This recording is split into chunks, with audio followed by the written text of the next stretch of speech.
man friends France no reporter menseka ane so panina ye friends Mohammed Wabi one aye manager anymore man friends Morocco what the confirmation about a brand friends Ismail Sabari and Tiametin said on to me now and did you my former man friends Morocco ni na sene a brand instruct me picking order and also aye reporter menseka and a brand friends Ismail Sabari one also Pempino what me to the Allah's Lions of Morocco no and I want to see me German teachuma and from Morocco man no see a reporter and a permanent second no and sweat to Jumadi should not be bia and sweat me Nasa stands here when himself says FIFA and so the confirmation about Nyankupoya Duma 19th July year final no and so told that when I FIFA World Cup reporter means second pay and it says final he told you first half when himself Yabebo shows Kagra and then first half no players no and so called dressing room woman so called Lumba and Supani Binia dia and Diametis Baba Naseweno and she and Madonna performance answer and I benya bit Shakira no super perform a feno a branch friends Benna Boy BT and she Justin Bieber and a winner branch friends Gustavo Dudamel and a branch Naseweno and so a PS22 Coral featuring a branch Naseweno say co-play and she and Penny 4 do Amino Casero me part of FIFA Penny 4 and so to me a communicate about Mantisere FIFA World Cup 19th I can say July ano se final ni told you first half ninya ba SK and Penny 4 and say musicians way and so betimi a performance so reporter and permanent second no and so sumu jumadi esuna bibia and so timi akwaka na minu ka say dan him say World Cup no say you do quarter final and a medical catch 8 p.m. e better say at the live commentary so ba so when I France against Morocco when him sent Tiamete and he say Penny 4 bookmakers no and so the winning percentage number woman say na my friends say France e 67% say dey woman so betimi win Morocco no omo 33% now him say big game no and so Spain Belgium me patron Tiamete and I say bookmakers no and so say na my friends say Spain and so kita 68% win ratio and a ratio Belgium almost so kita 32% say dey woman so betimi atwa for my friends say Spain so na Norway so England game no report no say we no and so say my friends say Norway almost 39% winning ratio and from my friends England 61% na Argentina Switzerland no Argentina enya 70% of Switzerland and so enya 30% me no ka say there bookmakers so the percentage nyaba enti big boys one Panthers ne samu kofi kese mamu so betimi abezu on side here dia tuja no na samu so betimi atekini here no so reporter and no so yan say kadi nyina no and so tuja jumade so na bebe bia and so timi akwa kamadi kadi komase maina je friends Egypt no and so timi afale official complaint ma FIFA so penny friends Franco Latezwa and no switch na mu official Argentina and minor friends Egypt game no unim say na mo say openi no and ben ya say FIFA so betimi decline no me pato games akọ World Cup national one so want timi to asun dijuma and Tiametin so openi na me no ka say oya manager Edima Egypt national team no wo penny friends Hossein Hassam one so etimi atrete wo kwachi na say we no okwa brand na so openi no ni Instagram handle no so na say okoma ni message we no a direct message DM pa and openi na friends Hossein Hassam Egypt manager no one so etimi the man refer penny na your friends Franco Latezwa wo kwachi master the world is watching us game anano da odia no wasi wiase nyina so hwe no so message wo penny friends Hossein so manager and so the man Egypt national team no one so etimi the man refer friends no me patro Franco Latezwa no peno yare san command to jumadi esuna bibia and so etimi akwanka na me no ka say there unim say World Cup best players no unim say ranking enya pa yadu quarter final ranking no ukopima say na ukomate line no mercy and na che so diff ko dikai unya brand friends killer no Mbappe lotte onu so tosumi na brand friends Ellen Bratalan etosumi and say Jude Victor Bellingham etosumi na brand friends Harry Eduardo no and so tosumi timasa say koban say Messi e di Argentina national team no and so timi ekopia final dia na say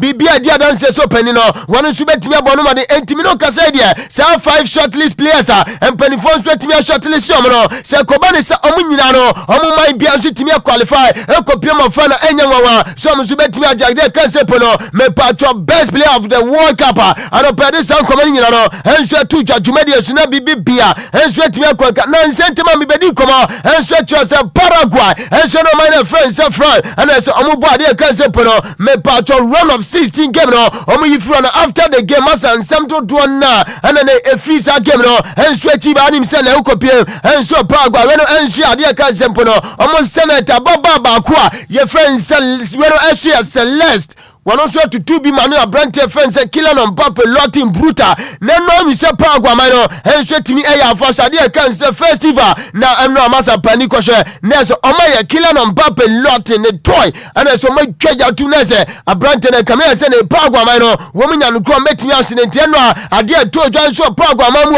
ana yedi san koma no so to dwa e wo dwuma de so na bibia enso timi akonka reporter me se kanopai every Portugal man no and se pani na friends Roberto Martinez one no manager and so the Portugal national team no and meeting say perform and form and you know say the maza uko world cup say went me qualify and ko pie quarter final run of 16 no man be and so to say Spain no was show dia na we benya say ne unsu betimi adi dwumadie no and so go to reporter men second opai and opai and so pani na friend say Roberto Martinez on no manager and so the Portugal national team no and meeting say perform so jan kwai and also report and opai men kano yadi ni nyina so mo dwuma de suna bibia enso atime akoka nani mo panina your friend says Slavko Dalic one so no your manager Edima Croatia national team no and team meetings after say encho de no so timi ba no and team meetings say me pacho panino one de one gasa rezane esan say run of 32 Portugal bi enso you free na say masa one so wentimi akoko de yanko anim dia na ubenya so so betimi de dwuma de gwenti reporter no pai mega dancer brand na say we no enso panina friend says Slavko Dalic one also timi Arizona pede san komano enso tu dwuma de suna bibia enso timi akonka unim se quarter final no Belgium against Spain na yebusa Mark Thibaut Courtois one goalkeeper Edema Belgium national team no and yebusa nse ene uni o my friend says Spain enso ana yakobo masa say yaka u football career dia kamia say ne most of ade kan say career no wetimi anya dodo na so Spain say kobo against Spain ade nsam ana betimi aka no say won ene wabob our bobo no enso awade kan say Atletico Madrid sansua ene ne wotu aso dijuma enso de ma Real Madrid team Spain your mind back a ene nani je brutal ne baby kan say Spain ya kan say or baby or tro Philippa dia na your mind friend say Spain ni nyam no command say Spain enso be share Belgium dia ya rival masa obetime ma Spain boys so atisu brutal no say ne bana ne wawo no was say Branton nani je Spain brutal ne mom say command say Spain ni Belgium bo now akwada no so ko choose Spain over Belgium na koba say Spain enso share Belgium share na akwada no wa mafia no so enkoma Abrantia friends Mark Thibaut Courtois enso da tuja no pede san koma no enso tuja nani ma Abrantia friends Kafo one former Brazilian international wakodi nkomo wasi say eya na chese ni yemu hyehye no empempi no eya na say ensemi twa ne yafunu ni nyina nse ene ohun say Brazil players enso ekọ English Premier League mu eweno eya liga masa say wasa grandpa abanse media no enso ebo abaso odi yade kitua bi ubanse media no so bo abaso na fe ye kan sem ade ye kan sempo no ye content sempo ubetimi anje Ballon d'Or na gavise ne akoba de say players no dodo na so free Brazil akoma na friends England akoba EPL no say na say eya ne yem hyehye no esanse masa EPL no dia say oh ba empempi no ade kan say media no ana so omo so etimi hype ene wo hwe ni mu say most at times no ankobenya na nka Brazilian players no dodo na so ko man na friends Spain and also enkomo pen na friends Kafo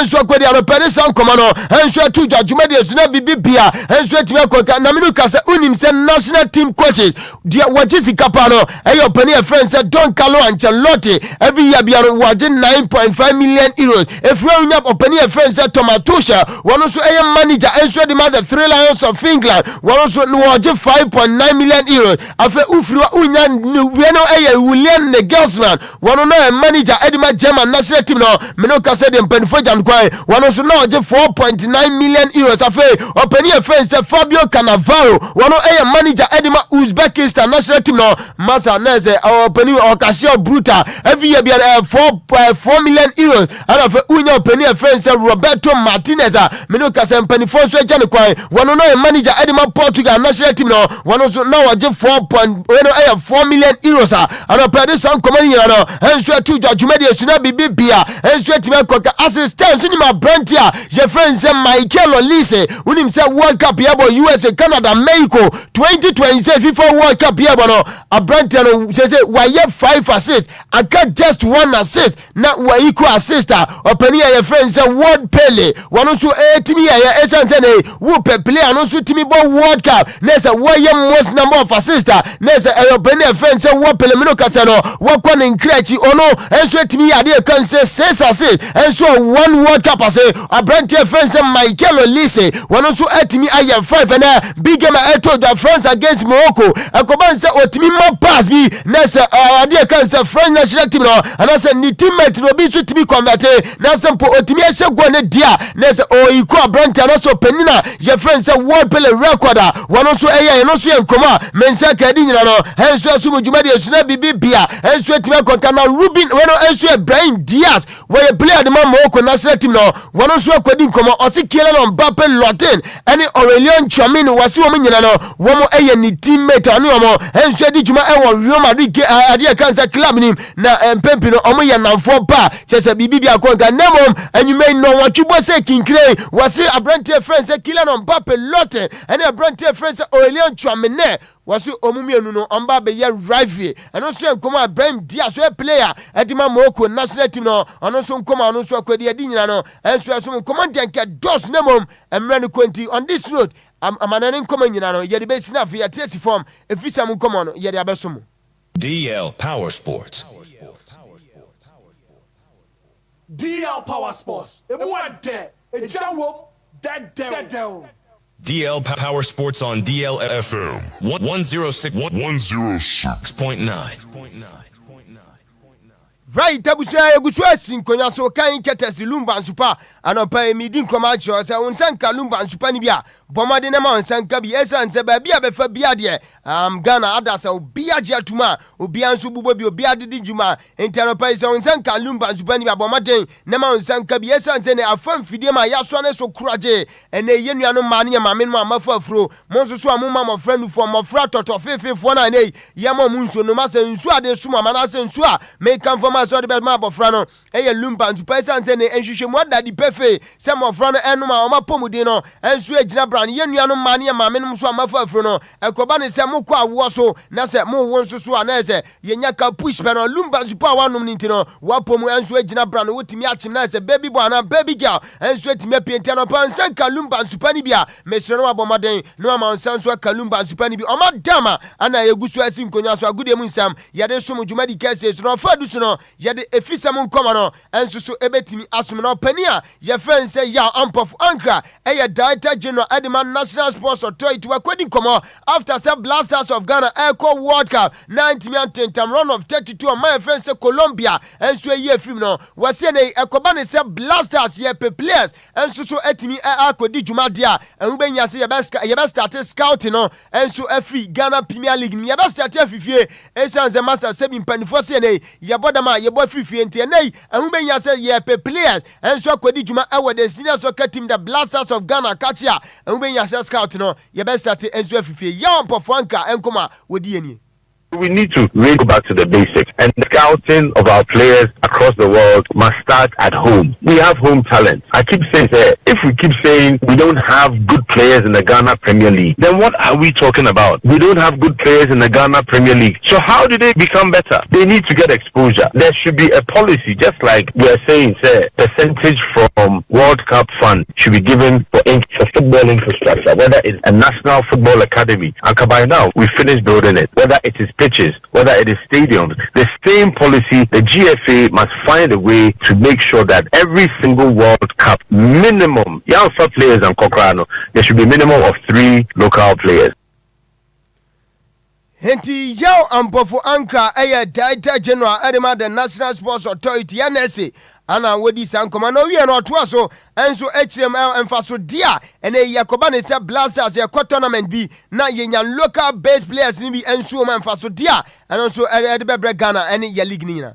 1 automatic local goalkeeper and then 2 from the domestic league. For me, it is being very biased. Some people disagree. I would say, for the purpose of representation, the best player in the league. If we feel we have 2 or 3 in the Black Stars already, then let's get the best player from Kotoko, the best player from Heart. Let's have a representation. The other clubs will not be happy, but at least we know that Ghana football, Ghana Premier League, our local players are being represented. So you have an Asari, you have a Latte, you have an Amofa in there. a goalkeeper, 2 players representing the Ghana Premier League, and there will be compensation for the clubs. So the clubs will now push to make sure say they will recognize their players to get selection. Because if it's automatic, if my player does well, he'll be playing for the Black Stars at the AFCON or the World Cup. These are little incentives and motivations that I don't think it is out of this world. Say you to me, any rocket science.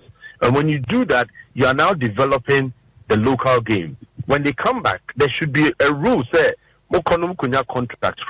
You need to come back and play at least one more season. And also a controversial, but that is another way to make sure that the Ghana Premier League has got World Cup player representation. It boosts your league, absolutely, viewership. And when you're doing marketing and sponsorship and branding, you can boast. Yes, we have world-class veterans, 3. They went to the... And when you do that, you are now developing the local game. When they come back, there should be a rule, say, contract. You need to come back and play at least one more season. And also a controversial. But that is another way to make sure... Hentiway and so a National Sports Authority Director General Wapani Kesia, your friends, Yao Ampo for Ankara, and Koma on also Eddie Adinano, and so Anonymous said 2026 year Commonwealth Games no Basel, Scotland, Glasgow 2026. Na report I mean say cannot pay, and it's a easy group, and so etimi ako Team Ghana mwa we no 800,000 Ghana cedi. Ana omonso etimi ayibwa Team Ghana say ne omonso ntimi enfa enko konkoden na say Ghana common games are year kono bibi bianso ntimi enko so 1-1 enso so enfama enkomo ne de enke doso nemum emene kopaye Mr. Hitman nyatena say coffee break is over yemfa agudemu nsema eboaboa no nyina no yemfa nsi na ya na Lumba nzupase esanse omadama ana omoso enkonko so fly number D1069 omede yakofa amanane nkomo no enso so eba efe no efisam nkomo nyina yadi eto ebetimi esomo no na me so we eye birthday kase pa baako ansakwaku all bright ana wadi we nso abeja me se yenyi we mfi ho was say happy birthday to my son Prince Gerard Ansa.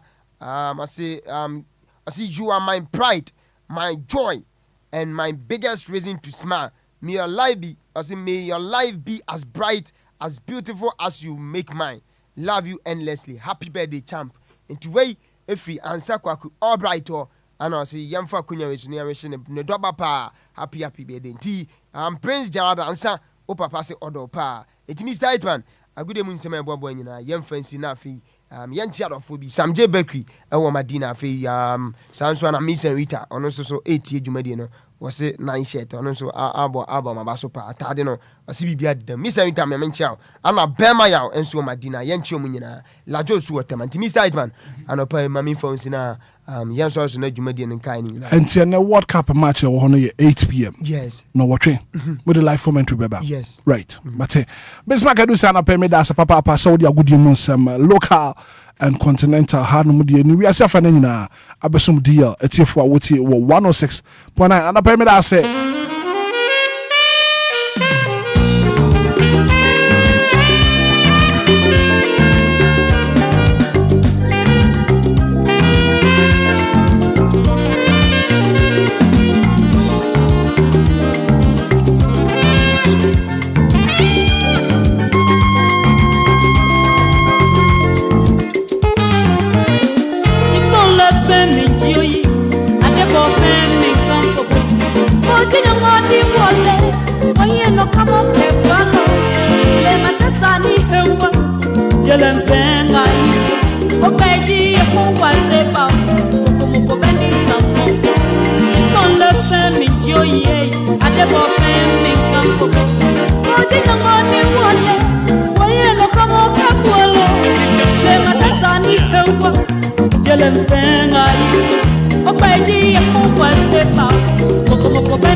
Minutes after 7 a.m. here, and that Bismarck Edusa said, I'll pay what they are good year, some I go promotion, some of the bar.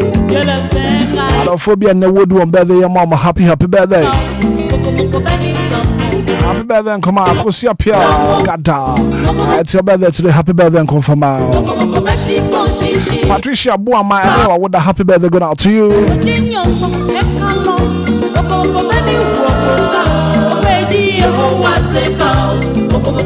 Alex, and happy birthday going out to you. And I feel BB, I would do better than happy birthday. 15 minutes after 7 a.m. here. And I pay my main call, man. So now Ghana First Alliance for the Krata Baba Trouble team. And Chay and Yeti said South Africa man penny Pesua Bell Mayimo. And while we had the Ama Aquaso South Africa, Ghana for aka ho asem papa and I pay kwa man so na femini na otu da ko ending komo or your lead convener for the Ghana First Alliance. Nana, good morning. Good morning. I'm from Boko. Nyame adom yam pomu Boko na won so anope wapom ti sen. You know adom e ho den ti search. Ye den yankopon ase papa. Wa nana asem ni fia na pay sorry ya Ghana First Alliance mo de krata ba bonten and in some amoka no mo kasa e dia fa xenophobic attacks ekoso ewo me wiase na ehon community say ubisa dia yesempa na yenso ya na mase abrina brano Ghana First Alliance yedu ejuma sen moma yensa akonya no na ye kase ye yo man ye sabi enye nia okreska na odi investment empo akonya odi man so kase ntria se no so isika samara me kaka ko wi say you take key interest in national issues and in your mind ama mine tumpon nti anopai my emphasis that TC emam na ye na maso wakwanya kese a mo de adomien right na so obi say ho ma chia am say me dem ko echi kakra eche biasa anambeka ya ye demonstration efa xenophobia South Africa for be against fellow Africans or South Africa. No, and the scope South Africa buying.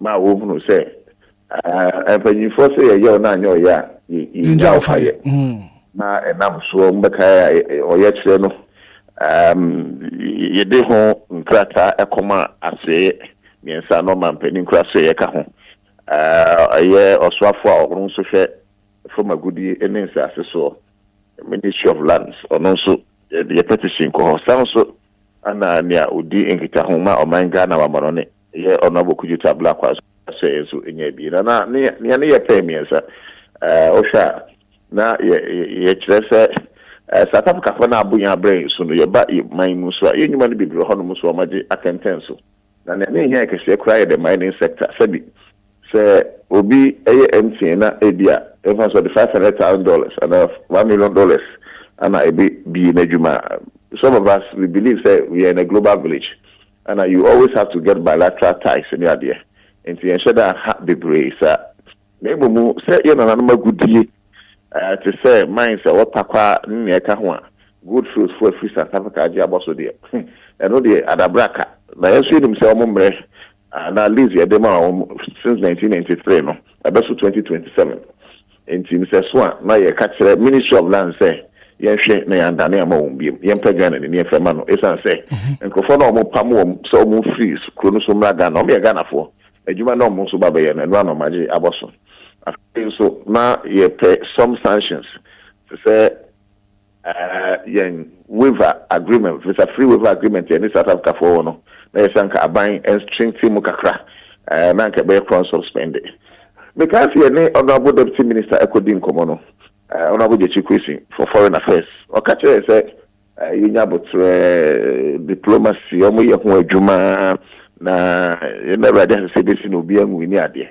we dey ye campaign for say eno kwa nam say be krata e ba bontin say on the 29th it be say 30th waho obi awu onyanga yeah sure pass xenophobia demonstration gusu ye na nam so e ma Ghana in the way ye betina say ma Ghana for akodo ewu aka ho na eno na eye ye ndese omampani through the foreign ministry e ba bontin e declining the president of South Africa President Ramaphosa oya na adwene say obeba Ghana na waba on a state visit near there at least it's a strong signal actually amanone say Ghana for and from citizens in your growth. The criteria we ba bontia na da no common wa isi fa o ye chire ho no ana yesusu say ye mampani aya ade abonso a e twa say ye bona abaso nso no na ye mampani fo afunu say xenophobia aya dia enya esi ade nyina anotum. Right. You cannot sack Africans from Africa. Right. Now, Krata mo de buy and mostly protecting Ghanaian lives and national dignity. And also won't come what to say. Said Ubekaya. And for the first talk we do in America, honestly. She be kind of crash in hopa. Obravo some could you to a black baby I'm on a swafwe. In fact, the core job of a foreign minister. But Obia a foreign minister said you move him here. But the kind of youthful exuberance, the kind of Aquadamu, any fama and winter so any prepare some look to a black idea schedule. Ama sabi we again and in our man and impua. What we say be too now when we speak of Ghana for your dignity and we say every life matter in a foreign country, especially so you will be no and more especially so a Ghanaian not or be for man so to South Africa. The moment President Mahama is declining a South African president, this state visit. If you ask me, first what trying to say, almost to me, I'm way and Raisu, and for for Yankwa, no movie, I must understand through a state visit. If you want to say, Sam Kuya President Mahama Abui, and that position would take it is a clear evidence of how they hold the Ghanaian dignity, you know, it's like almost so many Brussels and Nankayagni. Unlike ABI, 20 years ago, 30 years ago, and some years ago, then a nation come by the clamp around. I want to foolish case, and then back home, you realize, honorable could you to a black one, See, that is what we mean, say, Ghanaian lives matter. Because only the persistent xenophobic attacker, the day any or Ghana for so any fellow African for no. Now it demanded a fair proportionate response. Because all around Africa, Obia to we young to African country there. Seven why not is best sanction in South Africa here. So we need to make us best sanction because when you go and now or African Union there should be some trade restrictions.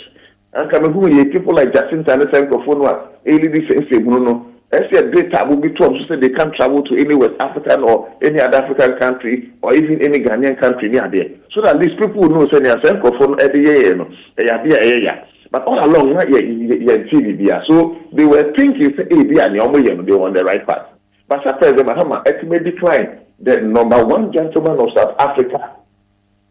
So, Emma had him because of resolving me, It is a clear indication, say, they hold Ghanaians in high esteem. That is what we meant by that. Right. Now, last part of my statement, Amadiaban, also the Ghana First Alliance remains committed to peaceful advocacy and calls upon all African governments and regional institutions, more reach out to other African countries and so. Exactly. Hopefully, now, in fact, I see a day, a year press conference was from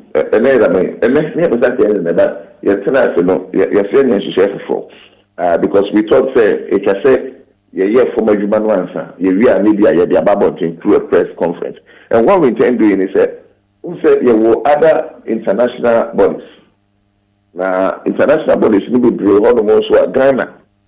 Either we have signed treaties to be passed, and I say we are passed through some legal status near there. And some of them are the regional blocks to say ECOWAS. And I say the continental block to say African Union. We also, by treaties near there, we belong to the United Nations near there. You see, what we should understand is the world security architecture of how states are built up. Or maybe because of sovereignty, me too, Mr. Oye Bibi or Pen, the crew. Or my phobia ain't mean question a kitchen say, man, yes, sir. Because we don't practice a unipolar system of government. You want only one president, he sits on top of the world. No, what will be, I say, you could see, and I hear, but see, so South Africa is entitled to say, okay, we are mine, I'm a pair, and I'm any idea.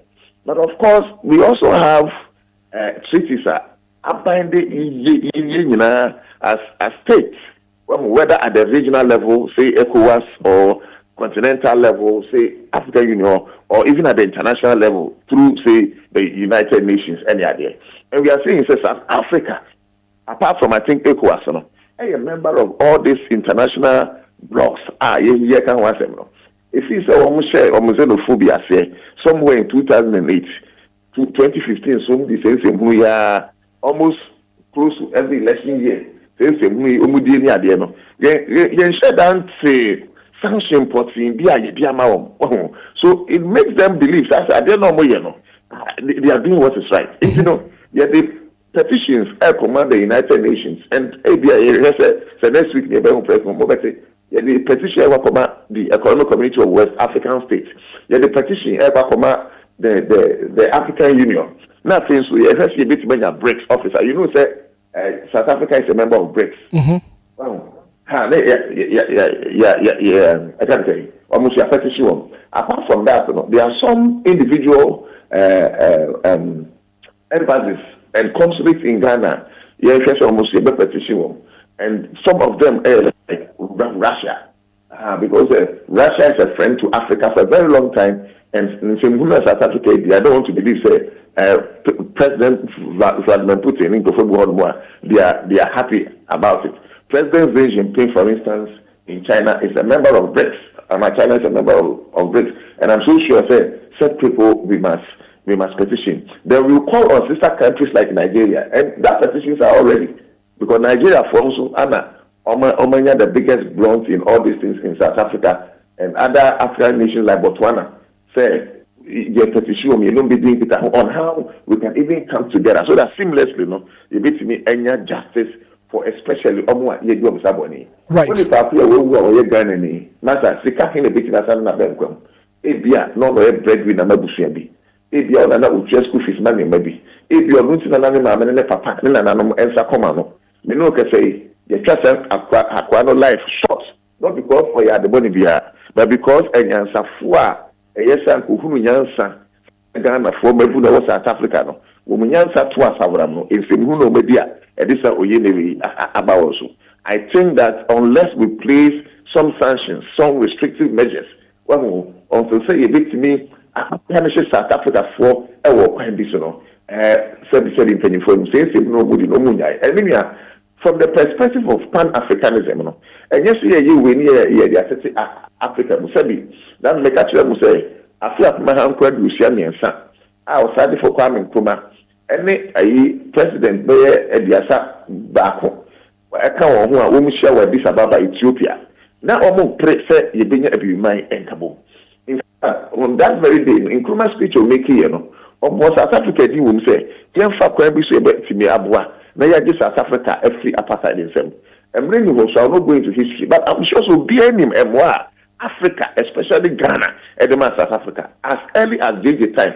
But Liba Mandela bet $1 million. Ghana. Now say any idea. In making sure say ANC, which is African National Congress, you know, if they have for day, no matter at the family, so when it comes to me, before I get near Ghana for a year, so I was thinking say, and South Africa for any BB or Masia or about 80% of South African economy in the hands of Abrofono. Abrofono also 15% of the population of South Africa. The South Africa for Emabru and Kenny or Mabufu and Abrofono. Now fellow Africans are a poor family and a South and a brand same way on person only, and they keep on being because they have not been punished. We believe say it's time, and the time is now. Say, remember South Africa for who say, I be mind kabumna ye ina ye preno. And yom number ever say no.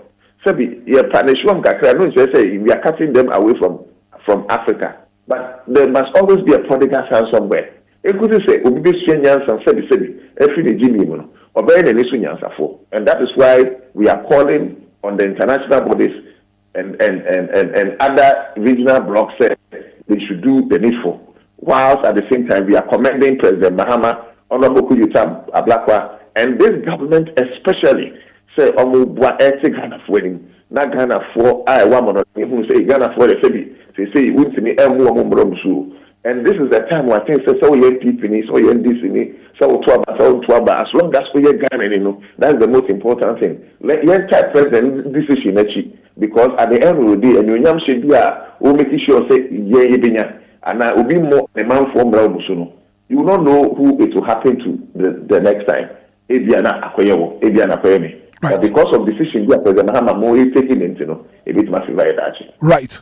Now or two that we late convener, Ghana First Alliance, and now no pay dase.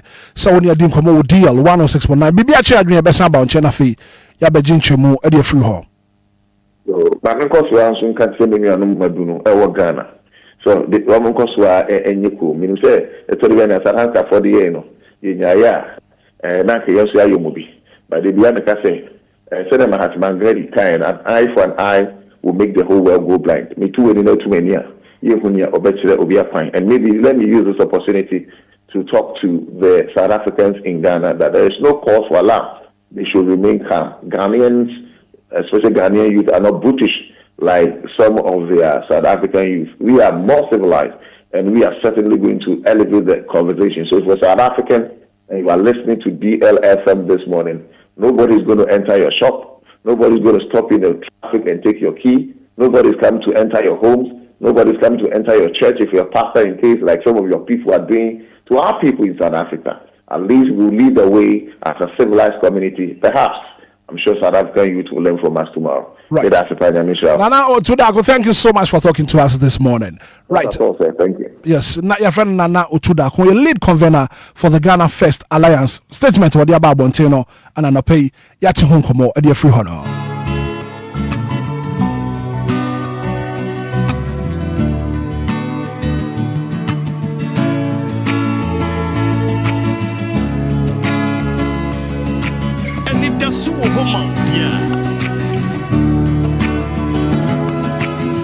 Another 6 o'clock is here.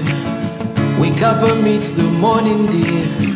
Brand new day, it's a brand new slate. Like Barack say, yes I can. Don't let the worries of yesterday hold you down on this lovely day. Well, look up in the mirror and say, yes I can. Open your face, open your face. Nothing away, nothing away. Dani mukwala kabo. Magana marekena blow. Alape Brasso. Yeah, go work at Amoboswane by Johnny live on Facebook, live on YouTube. By share link them. Now for being so and to me, Ribiana Pen up my main come from Lumba. And supernatural mineral water for my it's pure in every form. Just get a grab from 24. Now for baby, I will be at the end supply will be 0555 274757 0555 274757. Lumba is supernatural mineral water. Now what we are, you may be a woody upon to be a water. Now for you here, so I several Lumba in supernatural mineral water. In short, back with us, I'm maybe I'll pay what I say. And Gratani in our house from the Daily Graphic. I know the Kikahuna. I'll pay Gratano. I do the other side by Johnny live on Facebook, live on YouTube, and I was watching Gratani. DLFM online.com. Okohonoman Gratani in Adawa won't so be jibre. Na fi what to me, I can canny in a big Gratabo Boswano. I'll pay at the bro. Yeah, the newspaper review no more. Nishiraba, Kojo Samibi, Nordin Semerico, Swaba Ufi. Money life, yeah, Bama for money. Headlines, no, Bama my auntie. Politics, sports, the entertainment, and so. Kojo Samibi, Bema Watiasio. Newspaper review on DLFM 106.9. Anidaso Wɔhɔ, Obia. Yeah, can no cray every morning time. From Ghana to the world, yeah, in some bro. Breaking stories, yeah, in fan to hope. Sharp analysis, they kasapa binso. Wake up, Ghana, time to know. Kojo Samibi. Newspaper review every morning. DLFM 106.9. Anidaso Wɔhɔ, Obia. Tune in every morning, don't be late. So DLFM, yeah, newspaper review. Winchiraba, Kojo Samibi. Newspaper review segment with Inshiraba Kojo Samibi. And I'll pay what I said. Gratani in our having ran off a mema Quadra Quaba. Now one fat and Gratani Munsem and Bedan Ghana for Woti DLFM 106.9 megahertz. Kojo, good morning. Yeah, good morning, Openny. And how you doing, sir? How you doing? Yeah, we are doing. Say, we are working. Oh, yes, sure. And it's a beautiful Thursday morning. Yeah, sure. Then you can pass papa. Say, yeah, that's what Tinkwem Nafi Muja. Edi Imofu Sanya. And how was your night? And what are you? Oh, yeah, we are doing. Bibi other than Okwem. We are doing. Yeah, then you can pass. Fine. Then you can pass. I am not. Well, need to. I said, I had no stress in the doors. Yeah, we are doing. Well, my who don't tea. Na Humachibia, sorry. But now, see a besum Ghana for. Oh, sure, you are not crying. Yeah, sure. So, for God and country, we are always here every morning to serve Ghanaians with the very best of breakfast. Now, Kwajo, I'm a picture for an affair. Fact, who work at Tamubos, one better than Ghana for Wuti. Right, we are going to pay me. No, I say, Nedi can young fancy and Chimodin. MNT for Muti, Fretchy, never Gentry, and Cassin Copon. Unshiro be a wuti, we be a water and cano peno. Chidi and Poyancopon, Onyanicasi, and Nebinka on the Bushin, we be at any pebiara wuti and Ecrono, or Quayancopon fan and Fanamra. Na yenye nebishin better na se. The can say taxi drivers, trotro drivers, ma mutie free mo fie mo so mutie yen e free mo taxi me na fin so trotro for no VIP na fi VIP ni express for na pay pa boni say oni nyankopon na o hwe ize afo so no on hwe we nyina yes na nimre bitu ni yesan hia ye nyina bo ma ka se ne amen. I am paying na many a for you din komo. Yeah. And then komo ani e boni say. Don't tell people your secret. Yeah. And can we sumasem and can we dreams and chafufro. You see, your secret is your power. Sure. And come on, we made the pain. Oh, radio so. But I felt to say, yes, sir, it's a subium. It's a basuba ohui and a major paye. Now, obi wa honoma, or dream, or vision, or secret. You are catch of fro. That's any pano. I say no. and you will be biara wa ba wa kwamu bia na beboa ma wo dreams no akoso obi be encourage you obi be bom payama obi be boa ama vision no atumi aguro but obi so no ma wo ba wa kwamu a wo be say no be discourage you dream killers.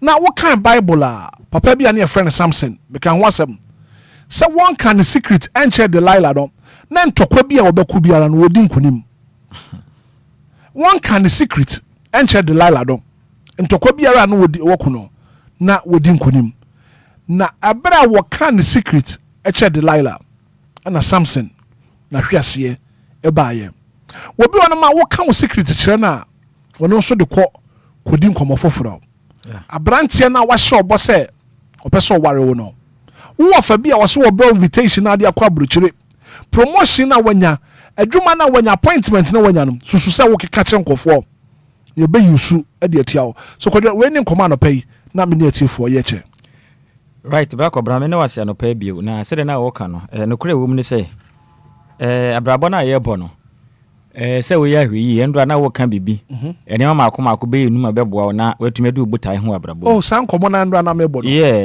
ka eno so kwa besi asem kro ya ya niam num these are 5 things we are beboa papa enwu hia and we need to pay attention to sadia yeah sure 5 things akojo we are abrabo mo adesua de di kan so obesuro nyankopon obesua nyansa obebu nipa na fe wasie sika na wadu fi asem no father for pa now the asem ache we should learn how to forgive na the twatwo no me say no ya me de papa no wajai jimiye stop fooling nti no say the abrabo no ne niam yakro no say wope a typical example ene be ye Joseph ani nuanam koton no enam ne daye so a Nyankopon ede na de che ne say ne daachi ebeye na yekwa yebe na nkabra kobra se yekwa yebe yankufu yi adwumayefo kure na nka bia Nyankopon da bibie de akere me so da ache obeye mkesie sei na nka me pono ho kire wa sanka nyamfu musugo bia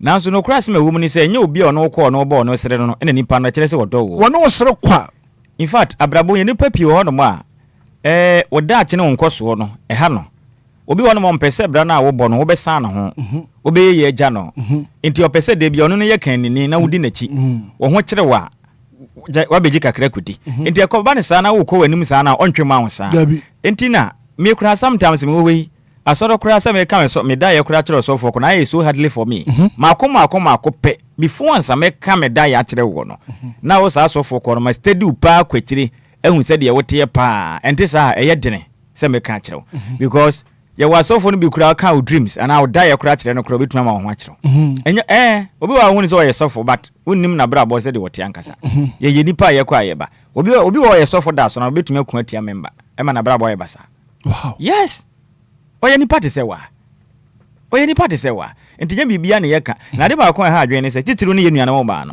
age wa nya asem bi e de no ode bo te se omu hye ba bi obeka e so bad anti trupa omu hye o saluna ohu emfa ene bebira wade ya basa eye wo mun komodi o bebira brabo obi kura nanka Yakopon na doma anka obi kura bede ne befa ebetu kwan akwa aburuchire wakodi nkomo ma nipa na kwese na akire nipa kodi nipa but lady bi ahia be ma bi a waka kire so obe ware no na wo ware ni wi a me do betu kwan me ye say amount out of excitement ani je embroso ana odi kodi nkomo na sister ipe be ma number bra na wonte ye ewrabai na aba ware no ewrabai de area mu a obi ane na dawo o say no poto so oye town helper ene be kan say two chance to the moment ni pa na bete posi me le se bianka me share de foforo na esaja amanse akutu enti m1 nipa na kwese nipa afi nipa ofe na onfa bio na den kra na maye bra ya me friend na onfa enti ne ye kan say your secret is your power ne say se obi ni mukuku amu nsem a enipa na ye dene se obetumi ayew that is a reality se me tuwe ba kobra ma busuan me nsem man kan kira you have no idea menya busuan relationship status man kan kira wa we ni hu idea bi I have no idea enti dia na be kan fa me ho and then we urge them especially ye na post bi ana moye sane man nyina aka ho bibia no de akoto online bibia obi crash obi sesi akura no one ne keka so open asem kura so be wa no kwa na de be kene ode na akoto social media No posti. O mama nse nyina hu say wo na wo kro no e baso. Be just bought me a new car. Be just bought me an iPhone. Kenya bad there. Nanso enam bibi ntini ma bi ho no ma yemfa nhye kukuam kakra. Mfa nhye kukuam kakra. Na pa ontoma pi na se ho pawie na otamfo ne se kan wan ko bire ma una nana wotifi se una na beyi o papa beyi una amino wo se wa beyi na ha o. Eye wan kasa wan to bo ase na kukuam niam a wantimi ankata so no eno na etwa wo ma no. Ntimi de mesere enye niam nyina na ye ka. Me metuwe ba kobna. Eye hardly say ye bedin komo pi na ba me niam bebre ho no ma hardly say me bi yesu kire. Me me sa namte. Aha. Betu no say niam ekosen say niam ekosen mabra bom ye won komo ye bedin animanimu but me personal lifestyle ankasa pa de. Hardly say me share with you because say me busua emu nsem say ma wade say me nwade ye say me say me nwade ye but do baby sam na same wo mpona we ni mpona eno wo de be ye den intending is I have to share with you wo de be ye den. That's your personal life. Yes, I my personal life. And then when you say, and no matter what come bonting, be clear any power and Indian come a big one and the office, a big crowd, crown, pan, maybe on also crampona. Oh, boss was he? Hey, oh, my girlfriend, every a car panel. Peninsula are the news when you when your time. And in your who pet as a man, your baby. Others have one will be a bobra, and I say, be a funny say, will be a trim prana, any panel, wouldn't crampus be your 40. Na be hu ase Obia be catch does no be kwa na ye no kro fo achi afi be hu no na ye nsem ba winnim wa hu no ntia be sere nyene ma pi ne keka enti ye ma mode yan kata ne ma so kakra nkra e be boa ye yan no a ase me be hu bia ye ka keka nsem wo abonten no ye se nipa no e so bad ko le wose tu ya no na reka e too much se na pabo ka se nsem keka na doso no pabo sa nyu na dem de pa enti e se ye jai enye fine so to me e de onyonkwe nipa ekwesi baabi na wa horo ne saa ayesa wo hu nipa na kora hu se sebo ayesa ntuma kufimi kakwa manfo anim so bad and we should entertain those things enti mesere e momodin ama ye secret no ye nkipu bi eno pe na ye tumi o eno na ye tumi se wunnim a metu ba kobra wunnim na amanfo a mwadegya ba abonten ne ade yi se uti o hu ntuma pa na wadegya ba abonten a wanga sa hu sen untumi nkokrom o o fede metu ezesi ya na se yame anya adom na metu ba won se nhyiraba na ne video na da bonten wa boy de judge say e kire din openi we betuna betena bio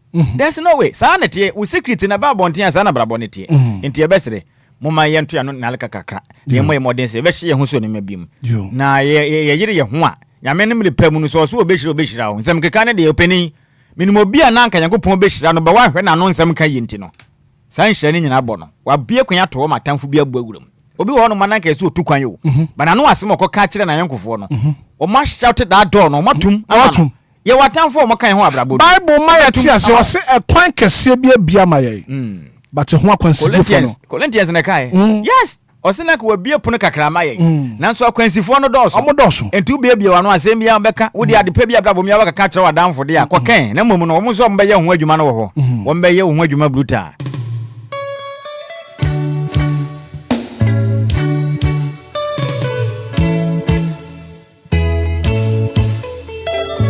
Anidaso Wɔhɔ, yeah. And some can Ghana, yes, okay. Ados. And some can and a simple flower, a simple never mind. Some can ados. Anidaso Wɔhɔ, yeah. And some can ados. Say you ados.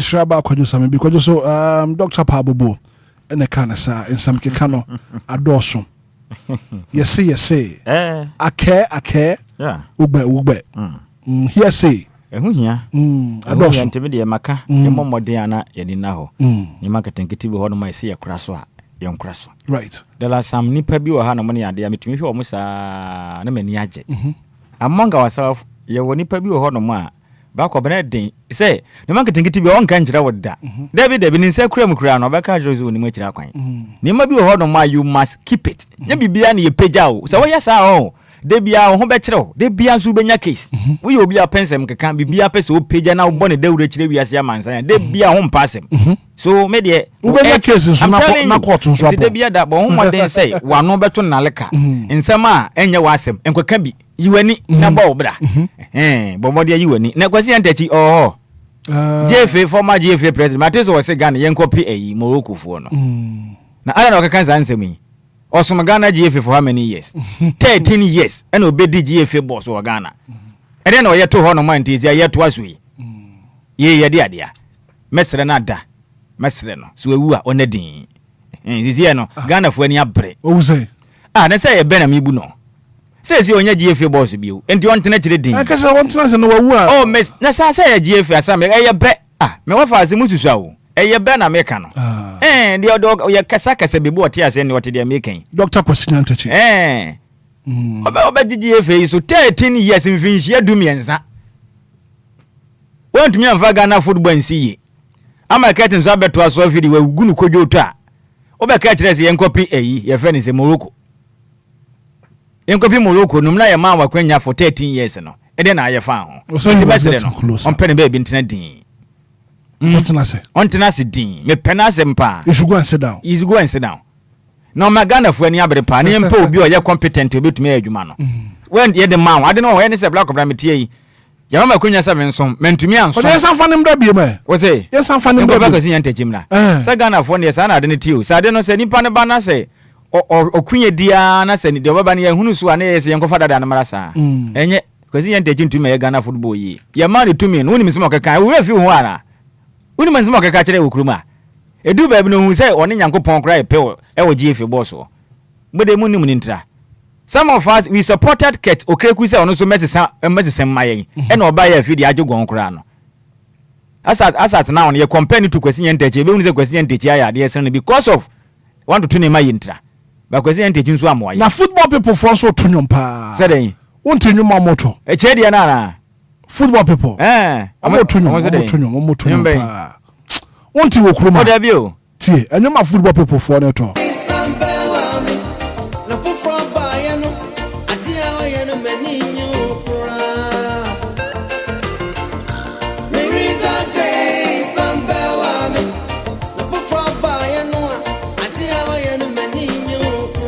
When you my football, when it be, my man can't say me in Ghana for no cray, pimping with any pain.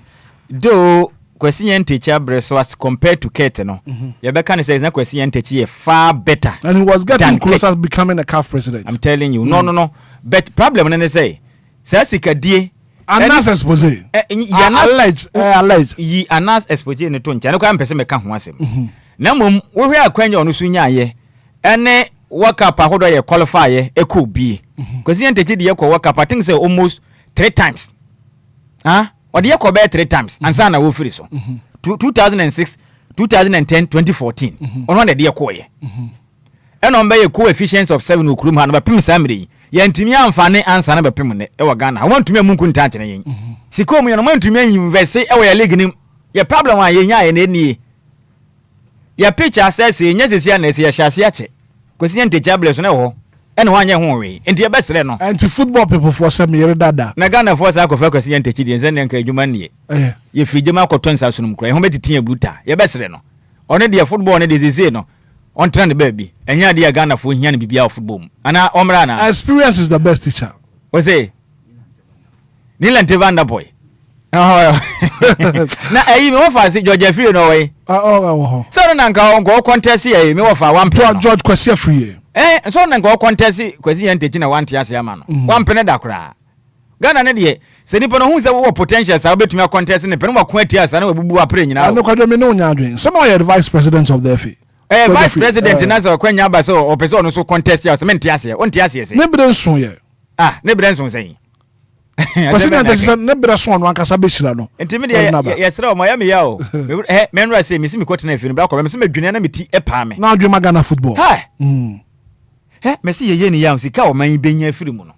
I'm tell enya is where ukọ park those days are na me se catch us me has folk baby on beku me kumase ma fo bus wa akọ support us folk e wo baba ya let's post mu kumase ni nyina has folk ho do bra ko me se manfo adi nnuane ene nyama kọtọn wo park so keke kra ne ye source of income e ma abusunya pi wo manyim e ma bu na benya bo ni bi abo o mu nyina benya kwanya nya sika hwefie man na basa mon kwa mu boto na modwene Ghana ni ko bobo be boy league ya busum bedu no ne busuma ketua ni 2000 Ghana cedis na peni no hwe football no so wagidi peche wa men wada no soromro otare krama ho na fu abodontwam na mebunu ne bre enti ya besere yenkopi omode no omode sika ne hiem mo sika na ba no mo yende FIFA sika ode ma ye ne bi no ode ma wo mo ye de ato Obia de sunti omode ato hin fa dan e da ho ye de FIFA sika FIFA de ma Obia no ocha ne pew sika na FIFA de ba no ocha ne pe de ode ma Brazil ne bi no ode ma Ghana enti ya ba ne se na omode no mo ye ne ye ne ye de ne ba ntumi mfa nya wi ye mi za ye ho eno ne asem no ntimi de omunya bo ne yi me wura ho because me Obia me pe football pa ye ball ye nimbo but ye nyamwa unu say Ghana is all about protocol but when nimbo sense e kwa na wanya boafo openi e kire din ye bo Obia but ye nya boafo ye nuanom na aba no ye mwa wonom na musunya ba bi nyina wo nom ye nya Ghana football ne yi na nte sa de a ye info mo nje be koso abo mo aji sa e mfa nche second say de bia da ne nsem ye ka ye be koso aka akopem say obe ni yi to nye ni ye nzo asifom ne apo bi obetuma ni na wo branso no ohye ho metene nka che anya me wo fa say Johat Mr.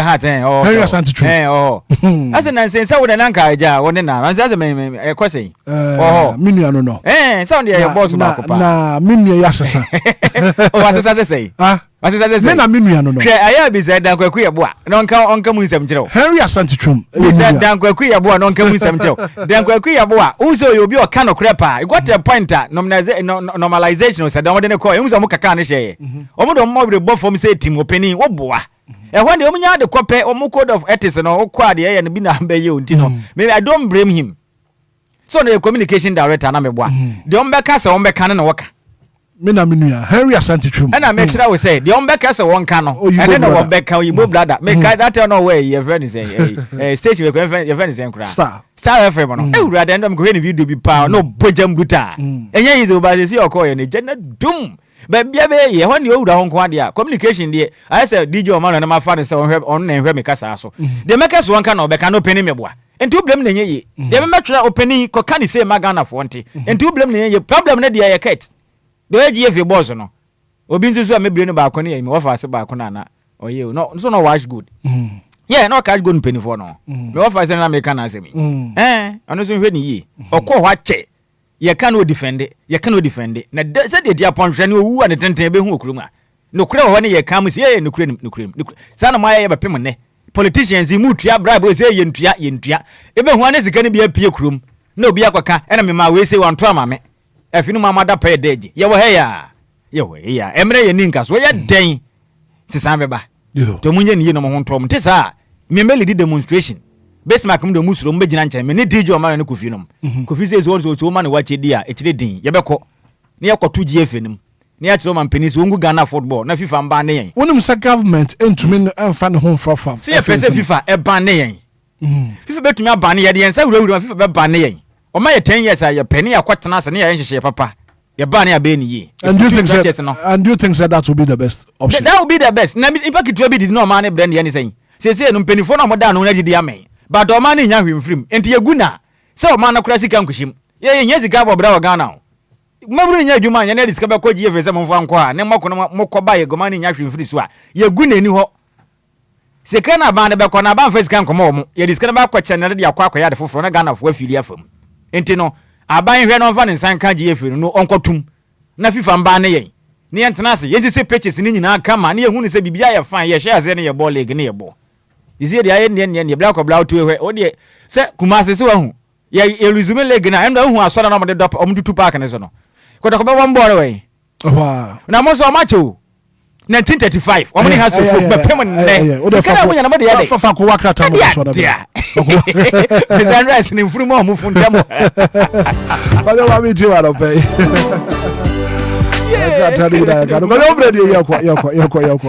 Right, enti yemfa enkoma ketenkete ne fancy na yentinsi nkomo proper na kasem na bebe yadro no kuwa krata mo boso dwuma dina no peyese won kodwa na yede mu nkyerem nyada aba so ne tisi hitman de mu no ne mahye ne bigo kotoko de retwa na furu mo ye de den kotoko ne mo jama sa cha stela obi free house akokotoko Oze kotoko mojem yes a okoya video hu so no kotoko nsa ya ne mojem asem sa na te Hitman obo fa ne fitire nkwade a besi ho a enti anapen nkomo ho na o my Ghana guaka ta ho do ne nsa omade aba ne doso ye betu na abasa ene asere na champion tailor tenase ye bone tew we ne ye bone tew kura ne yakua nim kura na daily graphic guaka ta no de bia ba no bone ho mra ne say truth and accuracy every day Nensem ade ba na ye trene eye trodo no kontompo bia ni mukra e na ode nsem pi na ode aba no tirema President Spars eye kwawu firm to manufacture etibika te Ghana mampe na ndo ada mpenimfo awdo mo wakwawu a mo boa na dwadie mu sensem akonkan Ghana fo beka ya e ma na me hofaase fo champion tailor nom ekopie mu kwawu obeka ya o mampeni openi po no wo mampeni aka che obadwumadenye pam me papa Julius Debra Chief of Staff ni Ghana mampeni kopie mu na mo ye forum ne ye kwawu business forum DJ Omarion no ka ho bi go ni krum no na omodwenwe ho kwa mafa so mbebo ne mpuntu dwuma tumi akoso na ade hia mo kwawu sma fili FM ne ndra empenifo ne kopie mo mpeni akate na Ghana mampeni mo makasa se do mbebo awonom na adwadie hu sensem akonka de ma ade hia mo kwawu na kwawu fili fo ma Ghana nso yenzo so ya fili FM so mo ye Ghana de hia ni bia ntoma mpeni tirem se edu baabi Ghana me be ne soronko efiri se eto na ya na ejijini bebre no ye ma na eto new taxes ne deba eba se mani pam komu ni komu ye do wo bi adwuma kakra obetua to saa na adwuma na igu eba ne se ha adwen entue no oban ayi to bebre na de afri ombeka ya obi yi covid levy emissions tax ne ade afri honom ena obeyi ye transaction levy saa yi levy ni nyina afri honom ene ade o mampene ndada osisi dua se we no on fire todo do bi ansa fa magane mo ne mum kakra ye jere ombehye mukena ne ya ji sika ne yi ya jenso obehwe se enwunu nguo if is a Ghana man ya ho kire ne nyina ye se to ne ye je nanso ye ji wi nimpa bi akodi to no no mampeni obi tumi kwaje to tren ne Ghana cedis na be nya 30 cedis the last me kai me shop ba kwa mbe je me 30 Ghana tren ne cedis me kwa hwe ma san ne sika se kwa ban ho 30 Ghana 270 Ghana no e kwahye hwan ho e kire din to mampeni kirem se sika ne nwunugu into betuatua ntokro na eliki no osikwa ne wie pe ye beje to kakra nanso be nya sika de bo man ho bra ntendo ada empenifo fu kwawu eye business mpenifo no koye in fact o mampeni o makasa mensem ne mu aye de Ghana mampeni nsem no anopay daily graphic wakrata no ode mu nsem pi na aba abeto egwa enye ize kra na nungwa manche ohinbo pro no ana oda nananom ayatre nkonwa wodmo nungwa ano katafata su tumiensa o daily graphic wakata nem ebo amane say I have never authorized sale of lands within Sakumalo Ramza site into let me take it once again or say I have never authorized sales of lands within Sakumalo Ramza site into make us na matrengo jono mo na mo eye nungwa kire mu say sa Ramza site ho no mo no Sakumalo Ramza site no o kire mi so no emparo no on ton wasasi bia mo bia so nkosidence ho no etinimpa bia o makwesi nsuo kwan na mpinifo ko dwira made anwo kire eno hene ne man ya sase toy na wose do krenim mo pa mfa no ko kotoba be yina no mo gu nanim ase no krenim there is no truth no kra bia nim na na akasa na ho na dia sase na ma wonom DJ okoton bia na ana assembly for no so assembly for tonton sase ana assembly de mo nton no assembly sin ton sase o mo do mo permit sekusi enti na be yina no say onim ho hwe enti mo amukọ wi asase na amukọ si dan no mawu amoni nkama munam na eyi asamaba di overseer de aba na mesra oba Facebook NF YouTube se champion tier na adwuma awoye na no pe na edi mu pa me boss no de atoso nti bra na be hwensema hodo ekoso no de betu bia say audit flags NLA 400,000 my news GH contract me won fa so na penipa wada o my Ghana ya chacha kubatan ano Ghana Lottery Authority on the dano ni din Adel Haji Mohammed Abdul Salam Chief Executive Officer adwumayon ne bieye enso Ghana ye de obi kwoto adwuma bia na yeso ye CEO nanso na kerim se CEO de yenka wa na wa bia adwuma nanso Ghana ne de ye de ukodi ano ayese wo na ye odea wo na ahweso adwuma no bibia hye won sa wo dea na openi omo kyerem so akwasa contract fuma Ghana ho akyere na omo kyerem so one my news GH akwasa contract tan bi ema sika botene baye 400,000 Ghana cedis ahye gukwa ma manya boka susuro into kyerem openi no kwan a odi National Lottery Authority faso no tese Ghana fo abochache sika openi omanya no openi de gura to pre ma Ghana man boka kwa no pe ko akratai ode ho sama betu dwante yen hwe ni yi na me ho fa se ni den ede eye Alhaji Muhammad Abdul Salam monene nkasa we say National Lottery Authority mu chenzo openi no ode sika ne wasana ham a wonwene Ghana fo ho ne mpuntu ho kura oto sika no mfa nyam mfa mo ne mfa yi akwa ne bie sero amanfo ntani loto ni saa o mo ntani wesi ni twa loto do mu nti o betwa saa moda sika na eba ni nyina no mfa bi yi akwan ni bie ana mo sesen ha dwen na Ghana mampeni yem papa dwan dra mani mahama akasa wakata fata so miensa e wodi overseer ko akate ne ba mane say government reviewing flood mitigation measures assessing more interventions into mampeni kirem say insu ayi fa Ghana de hie no obomodin akwa pro akomia pi nani ko tua wisi akwa hwede yakoso a wonkra ha no ne mia hodo na oye hyehye foforo no apɛ kwampa befa so a insu etu a na yiri fa de je wonkran ene o man Ghana mantam ne mensana hodo mu no o mampeni hye begu akon wasi hu kwan se be ya to ye nkyeme to ye no ebi enkoto o man bi one ye nsam a e wakata feta so miensa e wodi overseer ko akata ro de nsemi aba abeto edwa na mo fa so no yo so afo hwe o man yakwan ya kwantempon so aka se kirim sei eye have hwahwo kwantempon no wa ma contract no 2 months to achieve 20% progress or face termination into obada ne terminator na mo fa se ono hwe o man Ghana yakwan ya kwantempon sensem so ne den do nimnyamfo Kwame Gavins Abuja echirem a contract ono ena wo mode eye have hwahwo kwantempon na man se wonye no openi agudie pe wona ni so na nyadewa omode kwan ya hye ne nsa bosumi pi ne mfie ntamni papai omokwe bapem zamana ye kase omje chembe ye dumponye 10% kura wonye ye ena wada hayi lakadase kana waso mana bosumi mienu pe so obekọ na kwan onye mu ohamje chema aduonu 20% a obeje ne contract na firi nsem sike bia ye de ma no so obeje ade ne bra wa bra na ye kwa anapai me wafase adwa katafata simienu ewe di overseer na mane bono eno na daily guide edi biaba daily guide obono hom na ne say Ghana's favorite newspaper na some de aba no emu pipa na some so no katafata semenso na batu dwa say edi kura me wafase eye Patricia Piagen demko a ma hye badwam wanu ba no dini ebede kire no dabiri minority leader odiminyamfo Patricia Piagen o kirema ebraso say o my Ghana opinipon no ya ban no ya peni no crazy no so for sure my Ghana ya 10 so odiminyamfo Dr. Damrick Ayene o mo kirema se bapai on resign o man no ankasa antunu ho ade service na nsembe to dwa say Ghana man peni etwa foto bi say yemfa sika botene 350 million Ghana cedis enva nkwa bo ma Ghana de hia wonum nso yiri fa wodom ase omaja pade bi kura free mo no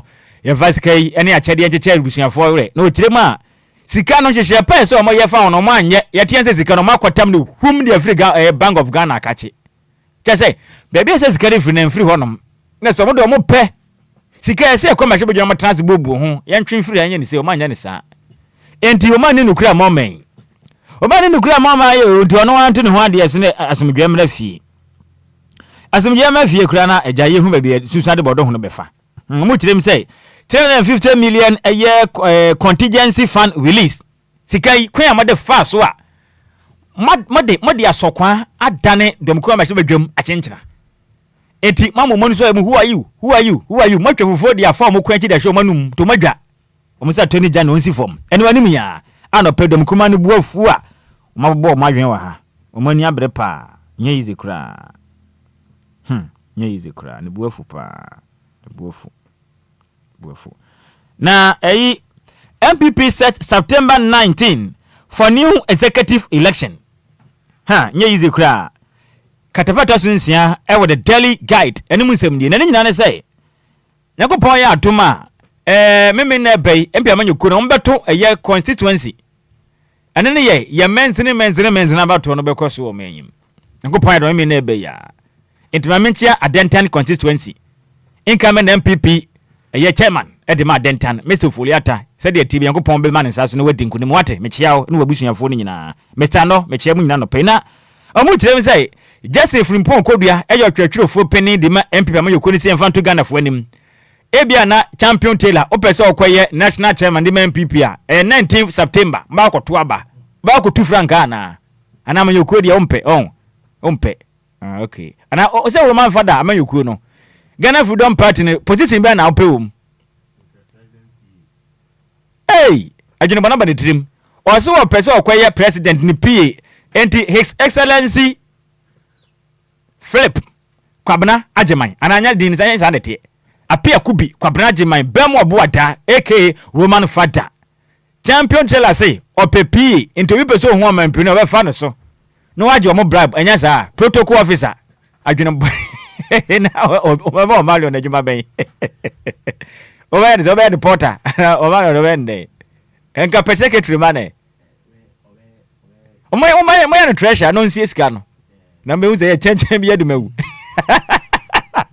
Roman father Mr. DJ Omar don hojo so this kind of share he go fit 7 year Mr. Party ni begu wa chenku a na mo fa lawyer free fa be ye lawyer ma party ni me bo a lawyer Frank eye Kwabena free fa on na be ye lawyer e ma party no na Kofi akoye PA DJ Omar be kura isika na me nso de me ye communication director e de ama Ghana Freedom Party ni akwadon kwa samanya tayechi de ebedi nkunim 2028 ye ne ba enti no MPP for no opese okoye national chairman ne ade ne dibira kese national no September 19th September na ka ne twi sei ebobo so me ne de toso du nkron ebobo so de toso du nkron ana mo kro no enti akire din ne ho asem no aba enti mo hye no nso ukon bra ye fast enti sa na obekọ na mo awie na the national voice de nsem ni bia ba o kirem sei na mo fa sinsem ya ye din o sa National Lottery Authority boss no nensem na omo say eye wait public funds we Ghana sika aye kwa wakwa san contract bi o menya boka susura mfaso bi amaso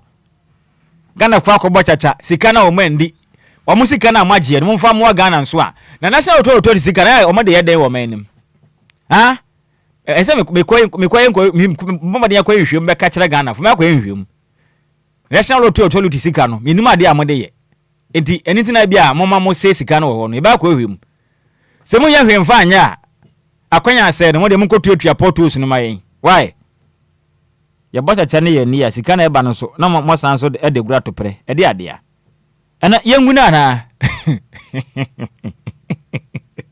ye rade yakopon na yankuanim hurade ento aso na nsem de dosan Kofi botra kakra na yankuanim ana no pedia mesra nsem de zade ya ne sa o be ko bia National Lottery Authority opinion no ne ho nsem na agent na ha ba bia ko akata bia ne ho nsem wom na se adwuma wa ye ne ya de ha adwen me wo fa se salam ene always aye aden oh Dabi Kofi jump na ko the metro lens ko akatem jump wo munwa na ko the metro lens o kirema jail no more parliament passes community service bill etube ho mahye bedwafo no chamber ne da ha kan mahye bedwafo na twehye no mu kirem say jail no more parliament passes community service bill timika say mahye bedwafo akwa setena kwa jatum so manyim ya wo ne man keten bi a wo ya ehu yisi ba kwa se wadaje e wa fiase be mu adwuma ye and the fan say community service bill intia bia me sab makwaja menan e de asi empoano ene ya cheme meja menan sa no ya de me kotum wan ya ne nyansanim e bia mpotem gata na choki ya fa no ko do na wo sekre no ntima nkwa bobrushi ya ma na wotwe mienu mfa nya adwuma no nkwa ne ba bi free e beboa tise ne de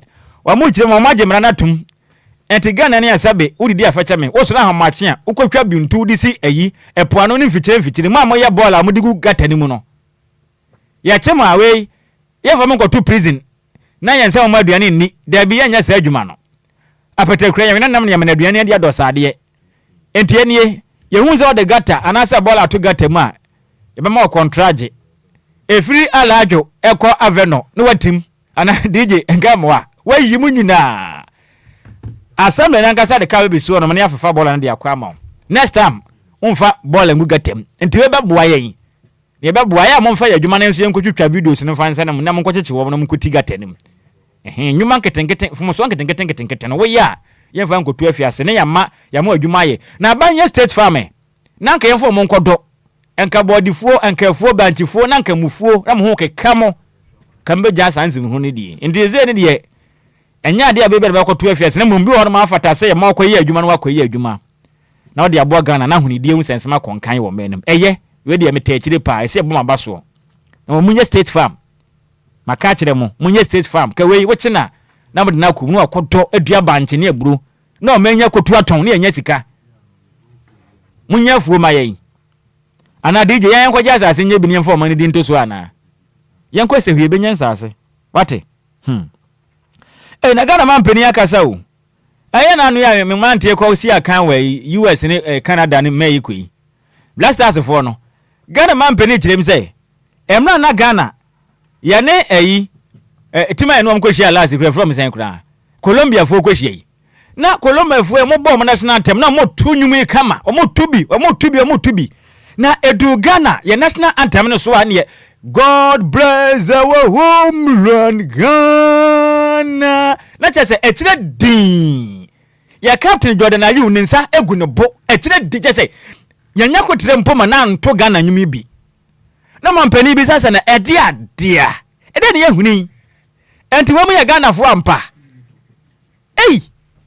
mo nkasa mo man ya national anthem ya ba na abrofo hu nyina so de agina eye desne Obia de owiase nyina na ya boy ya national anthem na Ghana foi emra nte agina ba kumpa ntonyum bi patepe de hu se na Obia bie na no kama wo patepe na na wo bie na no hu se na ode fefefam ono kra no otoye hu se na fefefam a na ode fefam a se Obia ya twa line na odipu no mama aka no ba kumpa nto bi kwasi sibo mantenenka Jordan wantonyum Kalibiyenji wantu bi me wafa se asare nso me hu se wantu bi wanya de o obampani kirem se sade no mebi nsibio kura sunne mama nko World Cup an Africa Nations Cup na yekobobo na Ghana ya boy national team na ba kokura ntonyom eni mungwase de ma man we tire se munya patriotic munya mama pa Ghana mampani ando ani bufu buta na mampani ni o makatu ani yantibi mfanto o man ka fasime so man tonyom na yesi minus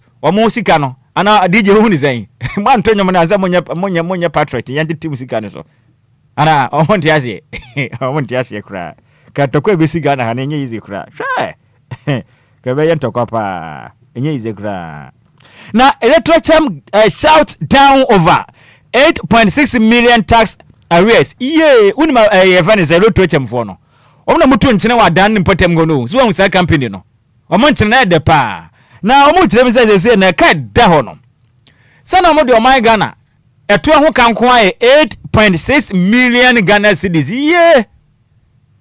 ento matu adwumanim na me ba o ana maboabo ano sa 8.6 million Ghana cedis enti se na kana mene won mutum sana Ghana fo munya adwuma yin so akwetena fie enye o aban te so ma wo na muntua ngakran ke na Ghana fo no kwanya adwuma nye edi asema jisi ano literature Ghana fo no matum eto no son muntimi ntua eto ay burija na despite the kwakwa nanse osi from the bia ba osi we are the spider in your home ni mra ne no we are the spider in your home ye ne ya nanse no kwakwa nanse ofie ho o kirema adenta dodoa road wall contractor says 63% complete. Residents say, where is the work? Contractor accused of turning road into a deli hotel. Tikatafata some yensa edema the spider kwekwenes kwakata ne chirimse say no adenta totoa kwantempo no. Contractor ne chirimse kwana waye mu 63%. Ohamji chemu aduosia miensa waye wie mekwane dem kama.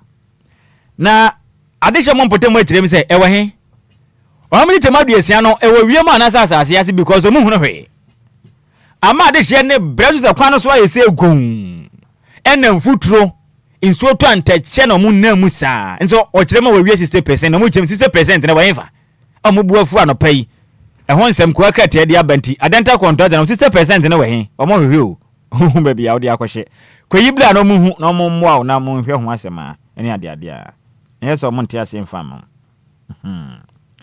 na the canal kwa krate and bia ba na o san de aba National Lottery Authority boss misuse public funds 2025 Auditor General report opening Ghana sika ne de mu kyerem say na montumi nyina dia na kyese kwa kata ne nyina ka ho nsem e de kwa mo ma yi brese ya Abdul Mohammed Abdul Salam Lottery kram so ntwa bio ono kro ntwa bi na Ghana fo kra yenyensin ho mfaso na ukoya wakoya Ghana sika semba sa National Lottery Authority o na mo fa sika no me bia nyuma ma mo madi dem na mbwa se we ni chacha sika ndi fa so amunya mo fa me bia nyuma ma mo madi dem PWDS for so nko munya adwuma ye na mo misi sika no sa de emwa man yo me de maka kire mo emwa yen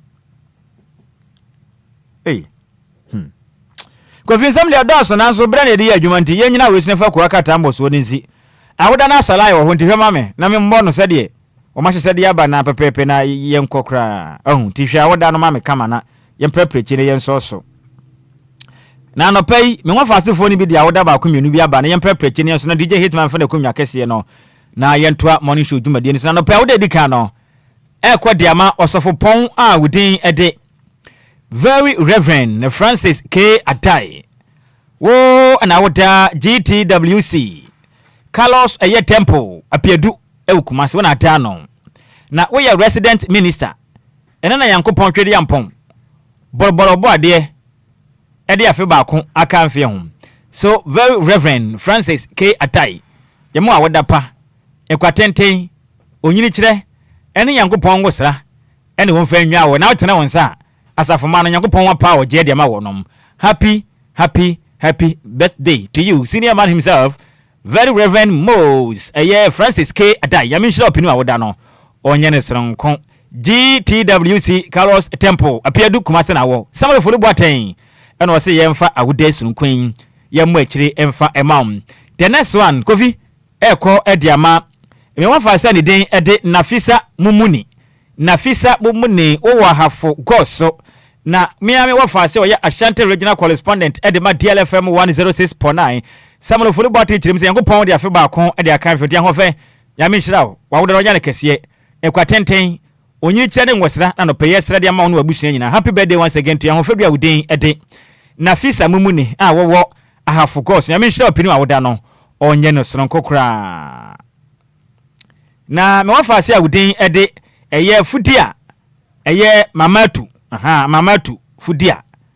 fudia amamatu wo oboase na wo ya adwuma o Guinness Ghana dunkwa onofen na wo nene Yankopon de afi ba ko e de kanfie ho ti we brother eye salon logistics NFE supply officer e wa Mensa South education directorate ene wo kirem se ne Yankopon de afi ba ko akanfie ho enti Yankopon te ne mu fa nkire oni wabusua ompede mu mfra adomu kwa adomu ekwatenten onyini kire enyina nya modia oni Yankopon hira ba kwa na wahira pem onhira no wabusua nyina na Yankopon hira wa ya frase then happy birthday once again to you ahofedu a wudin ede fudia amamatu a wo oboase na wo ya dwuma e wo Guinness Ghana tunkwa no fen ya menhira wa obra eye salon a ono so abo adwuma den say ye logistics and supply officer our Mensa South education directorate no say yemfa wo dasun ku we no yemfa ema ko video aka ne yemfa chef nya be sori e be bo akiri DJ Hitman ko aka tambo so no ye de asi right and apɛ wo ko piem wo circle tiptoe line same e wo ho your friend chairman wontumi and apɛ wa biem a wo tie dwumadi no papa na case na ko si say da benya chama wontumi we nya national Asante regional chairman da bi me sebra your friend same oh okay dodo na asane mbra ne se chairman wontumi oh ye den wo circle so wo pe phone ato oh okay phone papa ni bia on na last na we do birthday no buy oh ne ho fe pa oh ya correct pa wawale waware anka mpa ba ya ba ko man so den oh so wale anka mpa ba ya ba ko man say ka won ho sa na ka Ghana fo na man bibiri pa wade quick commercial break here besisi a It's easy me zoo, baby. Minia femme waso any umre kakra na menka Diofosu Plaza Hotels one 71 trail se wo baby ye meetings and our conferences are anyhow because Diofosu Plaza Hotels were very spacious conference halls are a state of the art se e come deal na wo baby ya obenya duane a emu de ne mu ohwam na pomudi wo mu adi ana ope ensa papa betre abodwonsa ya so bogo mi na se ni pedue mu nyina ba yo from anom dia menhwe baby a se Diofosu Plaza Bar and restaurant. There was swimming pool, gym center, salon. Yeah, a man, any man, you know, to Miss one trini.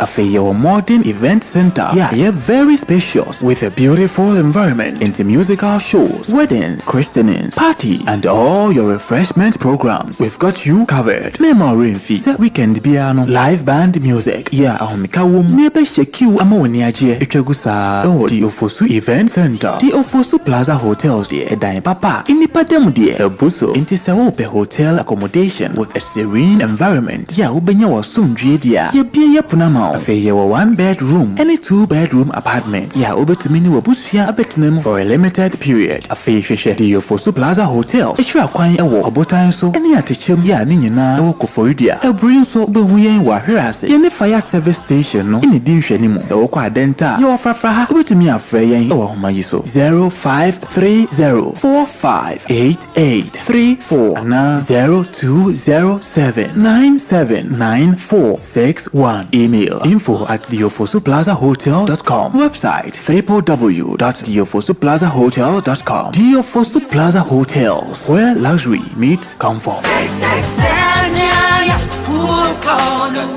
Cleanliness is next to godliness. You are right. Yamin Pefi, a feels with your Ediadian. So do Hunia when you had any problem. Cholera Semina, a fina deba. Into a film quality, and now the solution is here. Lacat Waste Management. Oh, yes, Lacat. Share Lacat Waste Management. Providing reliable, sustainable waste management services. Uhia Lacat anti-fee into your way Fibia Fitan. Number 1 waste management provider. If you send something in our Twitter, Sano Bieka. In fact, the expert in waste disposal Nankasana Abano. Among Fifima Yopo, who fin wako who awansna, mosquitoes are vanishing, interfering Kakapenina away. If you had the part, it is foundable Lacat Waste Management. Ninkipo Ghana clean. In Fifimu Estate, stores in Menim, Quainten Bola, Pia Lacat Waste Management. Clean shabu shabu. Offices, hotels, restaurants, hospitals. Bebia. Lacat Waste Management. Ejumera bema wire clean. She trash bin ni ye papa ni biakasa. Size bia muhia. Inketwa kesia mu akesie. Inti fie bia mu estate stores, schools, hotels, churches, factories. Bebia. Lacat Waste Management management. Ne was for the whole town. Achemubola same way jume biafa. Say a biwobola same with fleet of compactors. Innovative solution on time pickup. App-enabled tracking system with SMS notification partial. Bin lift starting at 65 cedis per bin once a week. Lacat Waste Management. Ewa hachu. Mabe Junction wa near some J Hospital no. What to me fair office number no on 0598 610237 or 0543 190 346 from 8 a.m. to 4 p.m. on Sabekayen. Email yetisian@lacatwaste.com. Payment short code with Momo available. Lacat Waste Management. Ejuma rananka sana abano. Kroma yefe infimfie mu ayeni. Estate ayeyopo. Hotels, offices. Jeni fitun kwanta ya pai. Obe reduce, reuse, recycle. Amaya enjoy better life. Jewa bontin won fie mu. Bebia for waste disposal. Ubola garbage no ehifana eko. Eye Lacat Waste Management duty. The services also are perfecto. Into the proper waste management. Now to our one. I'm a 1 to 2 boil and good basa. Comes alive. FIFA World Cup akansie na dusubiemo deal 106.9 home of legends the live commentary ebe bro and to way akwanya sa won so bebo wadwa ton de ho dawuro isanse ha no obi ate wonka sika kakra bi na wutua and to won so ye adwumakuo na afa opese wo bon wadwa tade ho dawuro a bomade aso be frɛ 0577475343 DL Passports DLFM World Cup live commentary Joe Ebwede United States, Christian Pulisic, Mexico, Santiago Jimenez, Canada, Alfonso Davies, Argentina, Lionel Messi, Brazil, Vinicius Jr., France, Kylian Mbappe. It's official. DLFM 106.9. It's a brand new day and time to tune in to your number one breakfast show on DLFM 106.9. Anidaso Wɔhɔ. With your host, the one and only Hitman. The one and only Hitman. News, interviews, newspaper headlines, current affairs, Monday to Friday from 6 a.m. sharp. Start your morning right, stay informed, and get inspired. Only on DLFM 106.9. Anidaso Wɔhɔ Obia. Anidaso Wɔhɔ Obia.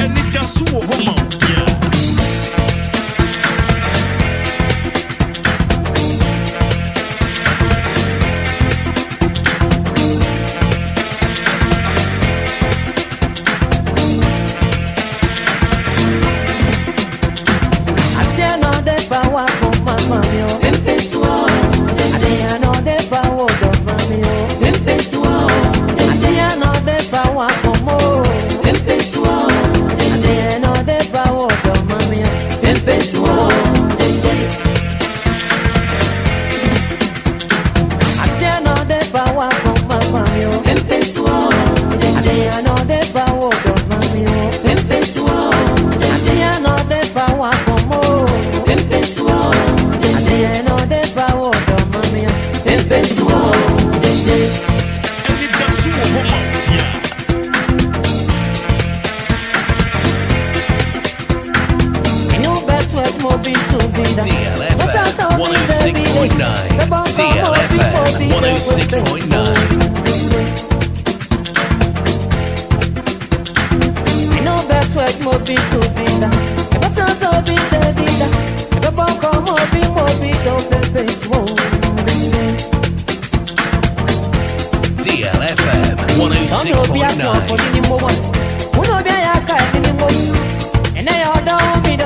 Yeah.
32 minutes after 8 a.m. here, and it's still the biggest breakfast show in the capital.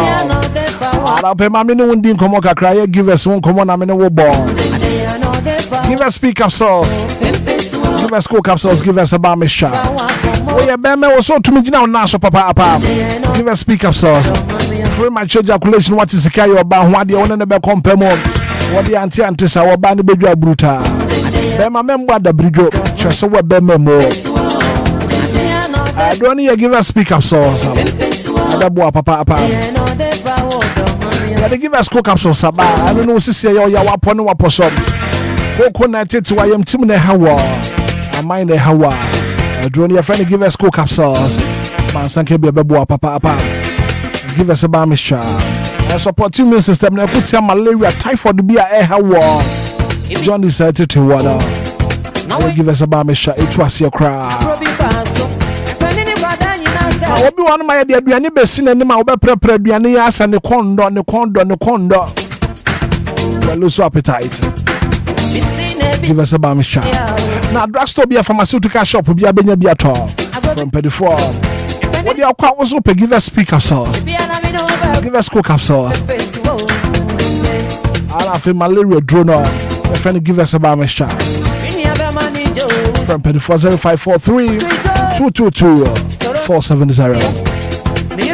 Papa.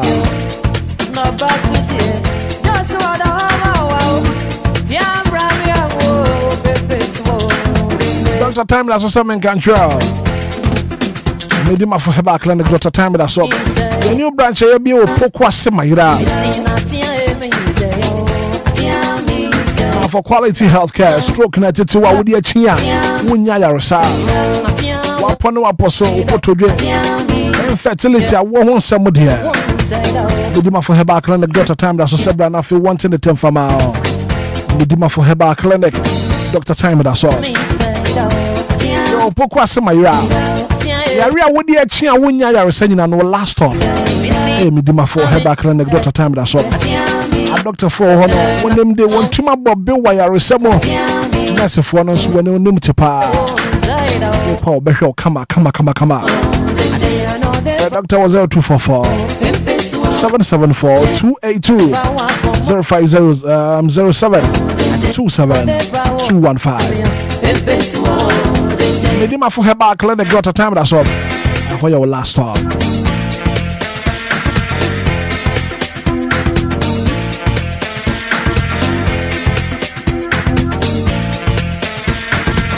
Lumba is supernatural mineral water. Abujunsuyo, come up. Maybe be a woody upon to be a wood to be an Lumba in supernatural mineral water. It's pure in every form, just got a girl from 34. Baby, I will be an supply of 0555 27 4757. Lumba in supernatural mineral water. Pure in every form, just get a grip.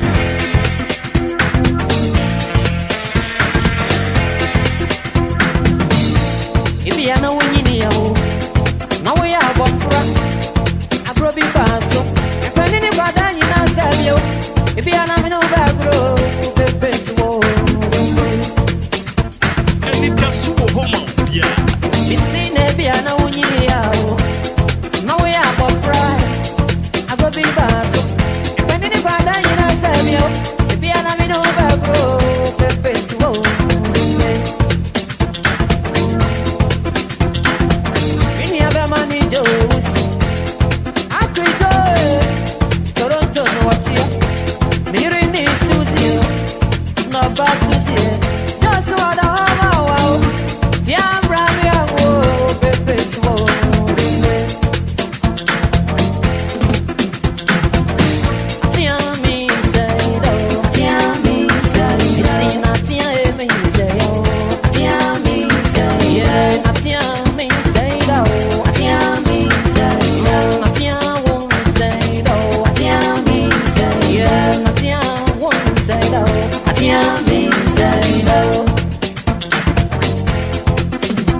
And once again, a special good morning and come on, Sammy. I get chairman won to me was circle tip to land. Sammy, I'll pay what bomb to say. Special good morning and come on.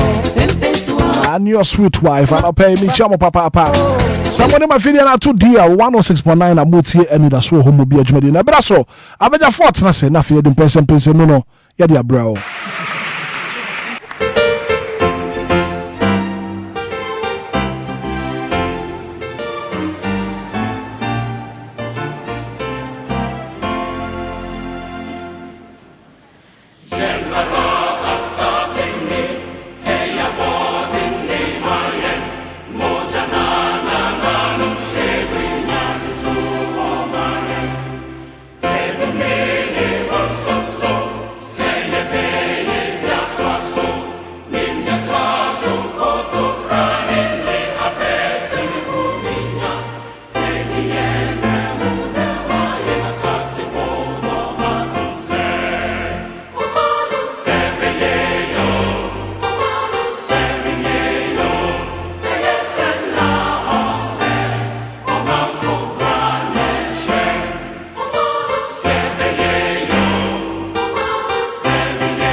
It's 9 minutes after 8 a.m. here. How you deal? 106.9 and I'll pay Anidaso Wɔhɔ Obia and pense mono Anna ya debra beja fuatena say we are live on Facebook live on YouTube ba na wonso share link no ama ofoforo bi nso atumi ahwebi and Anna pay insha ba kwadwo sam bi wa ha kofi nso atena say pedefo me hwe na fe momo makwa ba na fe mo fa microphone na nkoma ano pay eda pon so no ye hwe na ye mbobo ho na che no so ye be ma tie fon so bre na wonso edwon adwen kire ede aba kwadwo good morning.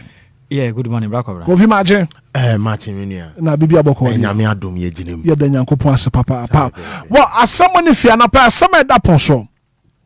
Minister of Interior Alhaji Mohammed Mubarak Muntaka the Nsembi Betuda said 1,300 applicants who took part in the recent security service recruitment exercise at the state positive.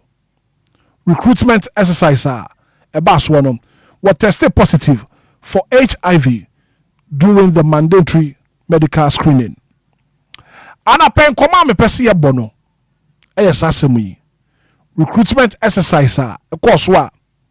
Ghana mebunu apem ahasa 1,003 tested positive for HIV during screening no.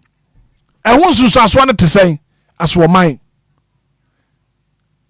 A home common edoso kwadwo mache. Yeah, so chama. I know say en some would wani e de achiri papa. Yeah, sure. And a home common to say. Bracobra menda wase na yemfa nchi mu den ame watiefo no pai. Na edika no mepese ye behwe ne maketua we ni wi ani etua sinsem no. Edika no. Ye ka say Ministry of the Interior and I say be Interior Ministry na.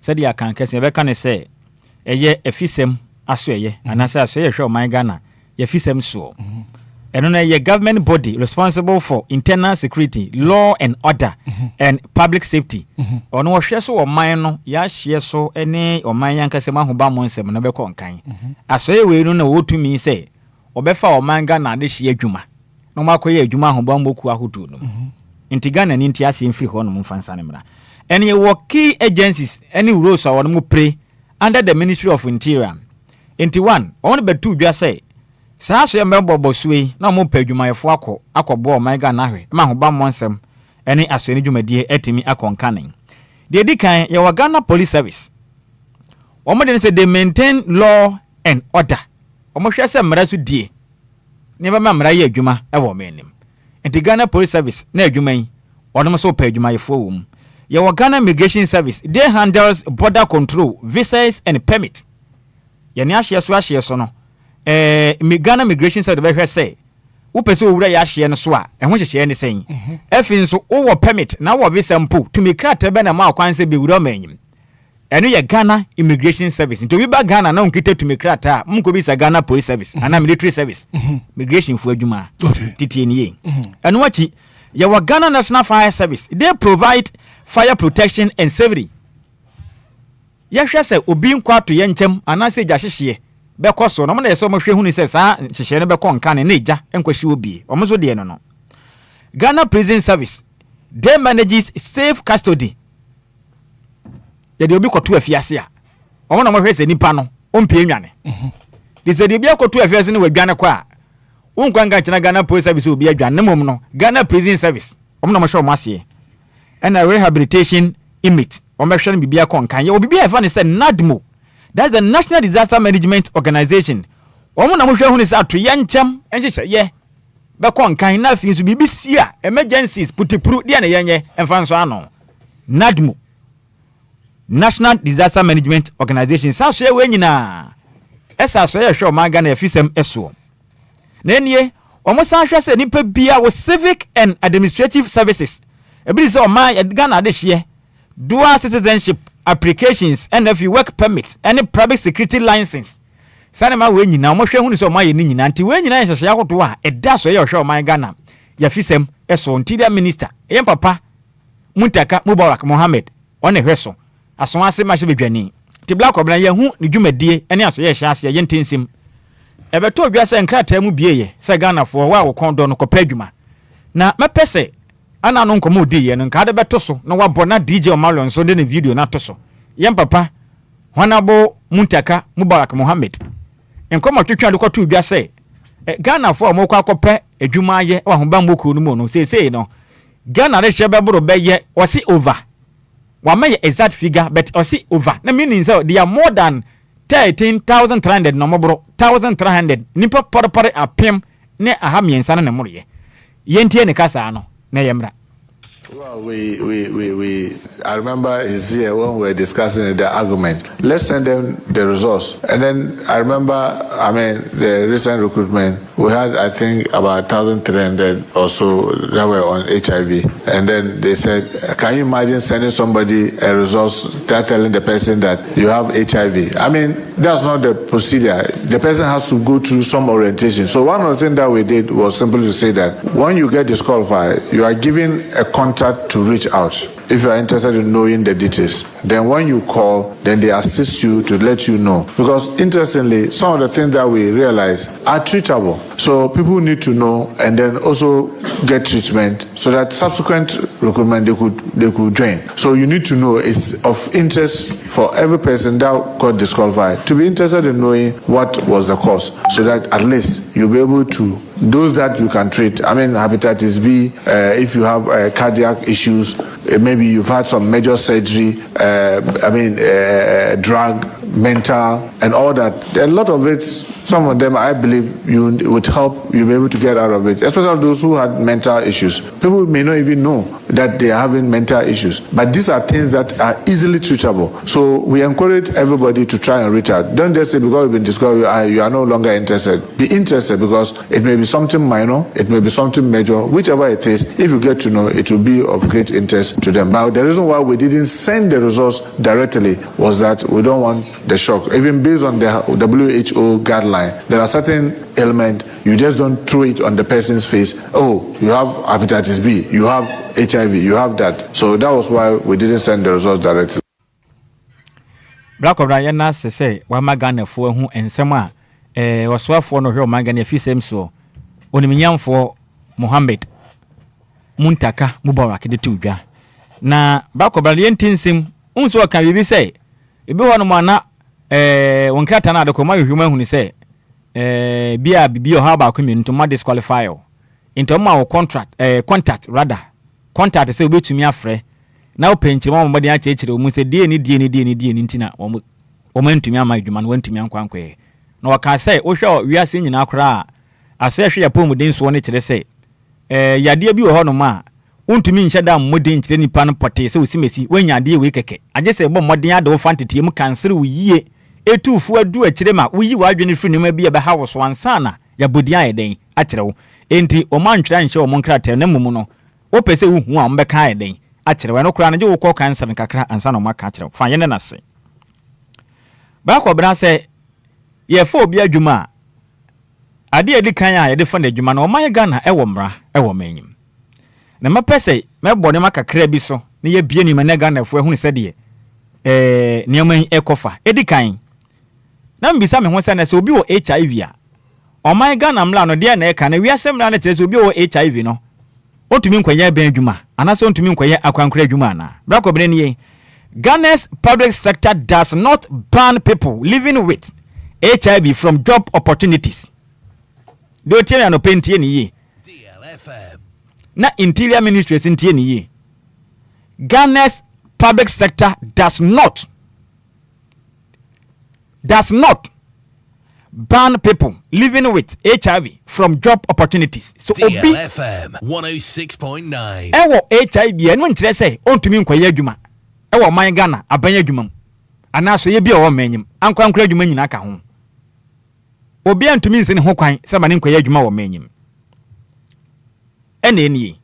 You see, Ghana's law and workplace policies explicit public using HIV status as condition for employment, recruitment, retention, or promotion in both public and private sectors. Bako Breni was say, Yan to me and can't will be say, Ye pewa juma, Yankwaya, a Yankwaya Umojamu, you say who HIV is and Sanya for Juma. That's what manam dano, is idea. Ghana yemra eti say so pesa uhwe ufo obi adwuma it shouldn't be mandatory policy say say yakwa hwe nipa ne mogya mu huni so we HIV ansa na yemna adwuma aye sana mra ne ka wa and then or say what the law or policy says. 1 Ghana AIDS Commission Act 2016 Act 938 discrimination against employees based on actual or perceived HIV status is illegal. Let me take that portion once again. Ghana AIDS Commissions Act 2016, Act 938, discrimination against employees based on actual or perceived HIV status is illegal. Like I mentioned, we are saying, "Sure, my Ghana." Nyanamwa ye fani say HIV AIDS in this one. One more say, one more Act 2016, Act. A year 938 ni chire mu say obi padwuma wo manyimu a ye nya yiyimu utumi nya yiyimu enka se nipa no twintwina twan owo HIV ana HIV AIDS mu wani binti yema na adwuma nye wo ya saa etia wo man no mra ene Ghana AIDS Commission wo mo hyehye ye ne tia enti woni ho kwan say wo beye saa aka say saa ade we enti wo HIV enti mfa na adwuma wo manim. No. 2 denying someone employment, insurance, retirement, social security benefit, or public office because of HIV can attract up to 3 years in jail. Tamai. So be ewo HIV. Na say we adwuma mo pani. Na say wabasa fa na adwuma. Na say also mfa na adwuma. Na say nimpa na do kwamra kwan so a. Yebetumi ate wo do ato afiase mfinhia miensa. 3 years jail term. So we are ban penny hwan. So we are ankwankura penny bi na nipa no so sefata. Na wo se wo begina ni HIV status so won fa na adwuma. Wo betumi jeru 3 years. That's what the policy says. O man na mara na ye ka no. Mo na mokọ hye yo. Se mo mpa ho na mo nkotwa ntwene. Mo na mo hye ye se ho no. If you guys are not happy with it, mo nkotu na mo koya amendment in free ho no. 2. Oba se ha wo se National Workplace HIV and Awareness Policy 2025 NA. National Workplace HIV and Wellness Policy 2025, launched by the Ministry of Labour and Ghana AIDS Commission. 1. It states HIV status must never be a basis for discrimination in recruitment. It states HIV status must never be a basis for discrimination in recruitment, retention or promotion. Employment decisions must be based on competence. Must be based on competence, merit, and fitness for work, not HIV status. This year for Obia Juma, Yasha Nimpani se Nipano or Sefata or war Ninkrata 70 moon. Afinso or one dear betum de Jumanana. A Juma Chrono. Na Jumana Safata so who you bet to me. I know when you have funny age IV status in the way. And non can cry doesn't come into play. It's one dancing. Ghana Namla Yaka Edu Hong Kong. And what your national ACE and STI control program. Almost what them say. Employers are cautioned that mandatory HIV screening as a condition for employment is an affront. So where the person Ghana ni science here affront. Me say to Obia. Employers are cautioned that mandatory HIV screening as a condition for employment is an affront to Ghana's health laws and the ILO convention. Black of the case be a affronter. Affront no kwesi boni ka kira say affronter or kira we say meaning deliberately offensive act or remark or display or disrespect. Say washa dabuapa na we ye bibi de tie nipa no wo bura nimtia. That is affront. O man me tisa. So what you say obi we HIV nti wo man adwuma anye o me nipa ne safata. Wo bu nipa na nimtia. No man me tia sa na mutuo no. Ya mna Now, I must say, on one exception being reviewed, the military has historically done mandatory testing for recruitment to ensure people can thrive in successful environment. But the program manager said they are engaging with the military to review this policy. Outside of that, no private sector agency can legally refuse you a job because of HIV. And to me say, military is the only military that is a asraf for Nejumano. Omo kyerem se hone de aye no mo ye mandatory na no kra no omo ni mpanimfu akasa se ho no mo nya mu den ensakyeremu no munyi sa cross ni fro only military o asema o kan ye ni military omo na ye no mo ye mandatory testing e de ma recruitment se okopa adwuma ye ba hwehwem se be ye be boa na obi obenya adwuma ni bia no betumi anya hoden ye adwuma na chekama no mo kra no mo kyerem se no kra no policy no omo ye engage se omo nya review nya mu sakyeremu for military for no. Outside that, no public sector. We military for on ma. Obia ni ho. A obetumi asi obi kwan say e mane nkwankwa ye adwuma. Reality check ni nie. Ya ka say reality check a de nti amampani photo sa na mo ne first one. Stigma still exists and some institutions may not know the law. Ya ka say stigma. Obi wo yade bi, obi wo ha obi na ya de ensa e kyerɛkyerɛ no so Ghana fudi ni mu nie. Obi ani ba kon hwɛ nkyanya yesi nani akyea. Papa na test na nusu na eba no. Hey, mama yes o HIV o. Oba mo hwɛ mo hu ye wadwuma mu ho. No mo di ne ho fɛw. Ye di ne ho fɛw. Stigma. Causing fear and panic. Say na DJ o man kana no pa no. Enu nti emra ma ho kwan. HIV AIDS anase HIV no. Saya na mo awa no. Bra ko bena ensan keke. Enya yade a wo ho kan obi a na wanya bi. No. So ya adwuma mpani na wo fo obi adwuma na person ne da ene ye wasema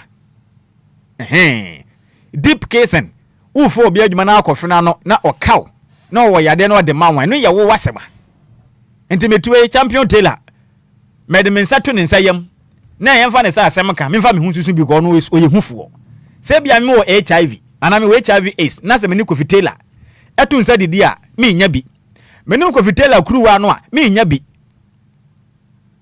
me ni Kofi Taylor ya me nya bi enti die enti na mbeka kire me say monte asere me nkoye adwuma enti enya adwuma omo kire me say yanka kire Ghana fo nie but you have legal protection and can report violations to the Ghana AIDS Commission or Commission on Human Rights and Administrative Justice Tribunal. Sa wo kopa adwuma. Ana pani bi deny wo say. Yes, wo report no chese wanya HIV ntino. Adwuma no enu nko enti na ye disqualified ya fakọ. Ekoma Ghana AIDS Commission and now say Commission on Human Rights and Administrative Justice. Frage for. Now a case a valid case abetumi atwa omutamage. No wagi sika e de appropriate ma okra. Enti bra kom na sempetia. Ne nyina ne say. San kom abeto odwa no na menim de enti osofo no kwa kirikiri mu ho. E wo committee nanim. Say nimpa over 1300 eno monya HIV ni me ho kakra no. Na menim de enti eso oboso because menim say this kind of information can be passed on to the Ghana AIDS Commission. Say you no abeda di say. Because one, say Ghana for mo kope adwuma ni bia ye no. So obi atesa ne ba anane nua bi ya disqualify na asem obedi na so aka ne say o ma be ka say mo kura no over 1300 monya AIDS. Monya HIV tanya mo nwa say uye bia. Bra ko bra yi wa no say.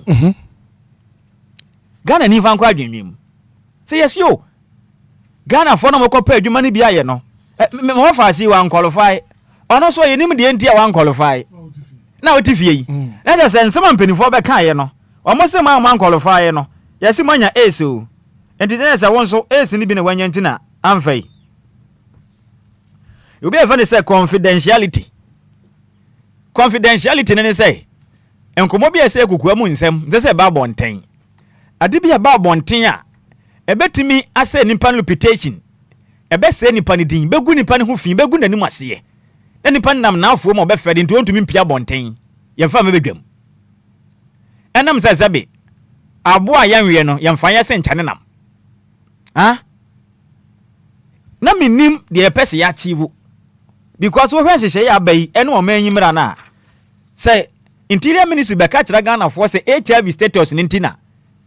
Yeyi military ne to nchen se de ma chekire mu na nwuma aka no omuntumi nyi ba kokura nsi nchen kan kire me so mo obi nkoye immigration Ghana Fire Service ene nadmo babia nkwala na wo ho kwan so we HIV okoye bi se oye competence ade a me gina so kan ne ba kobla me kan ade bi wa hanom eno pena ese Ghana ndishe ntirim se recruitment no onkrata asem je the based on competence merit and fairness ne wo we ne yahwe se obetuma ya adwuma no pe dia kan nyina over daba entemedie saa nsam na ekokoso no ya mpese ya beti sen na Ghana fo ekopa adwuma yesi HIV ntina o manfo mu adwuma ne dia meti medi mpanifo ho ya opa next time enye nsem nyina eso beto montena so saa eye saa ekoso fie in panic sese madam fu bi koye ene disqualify na me hu ni pe ei onokwa demadi wanya bi yesu ya nim Ghana fo suban afini ebetwetwe amanfo stigma so yade ekum nipa kora esene yade na nkasa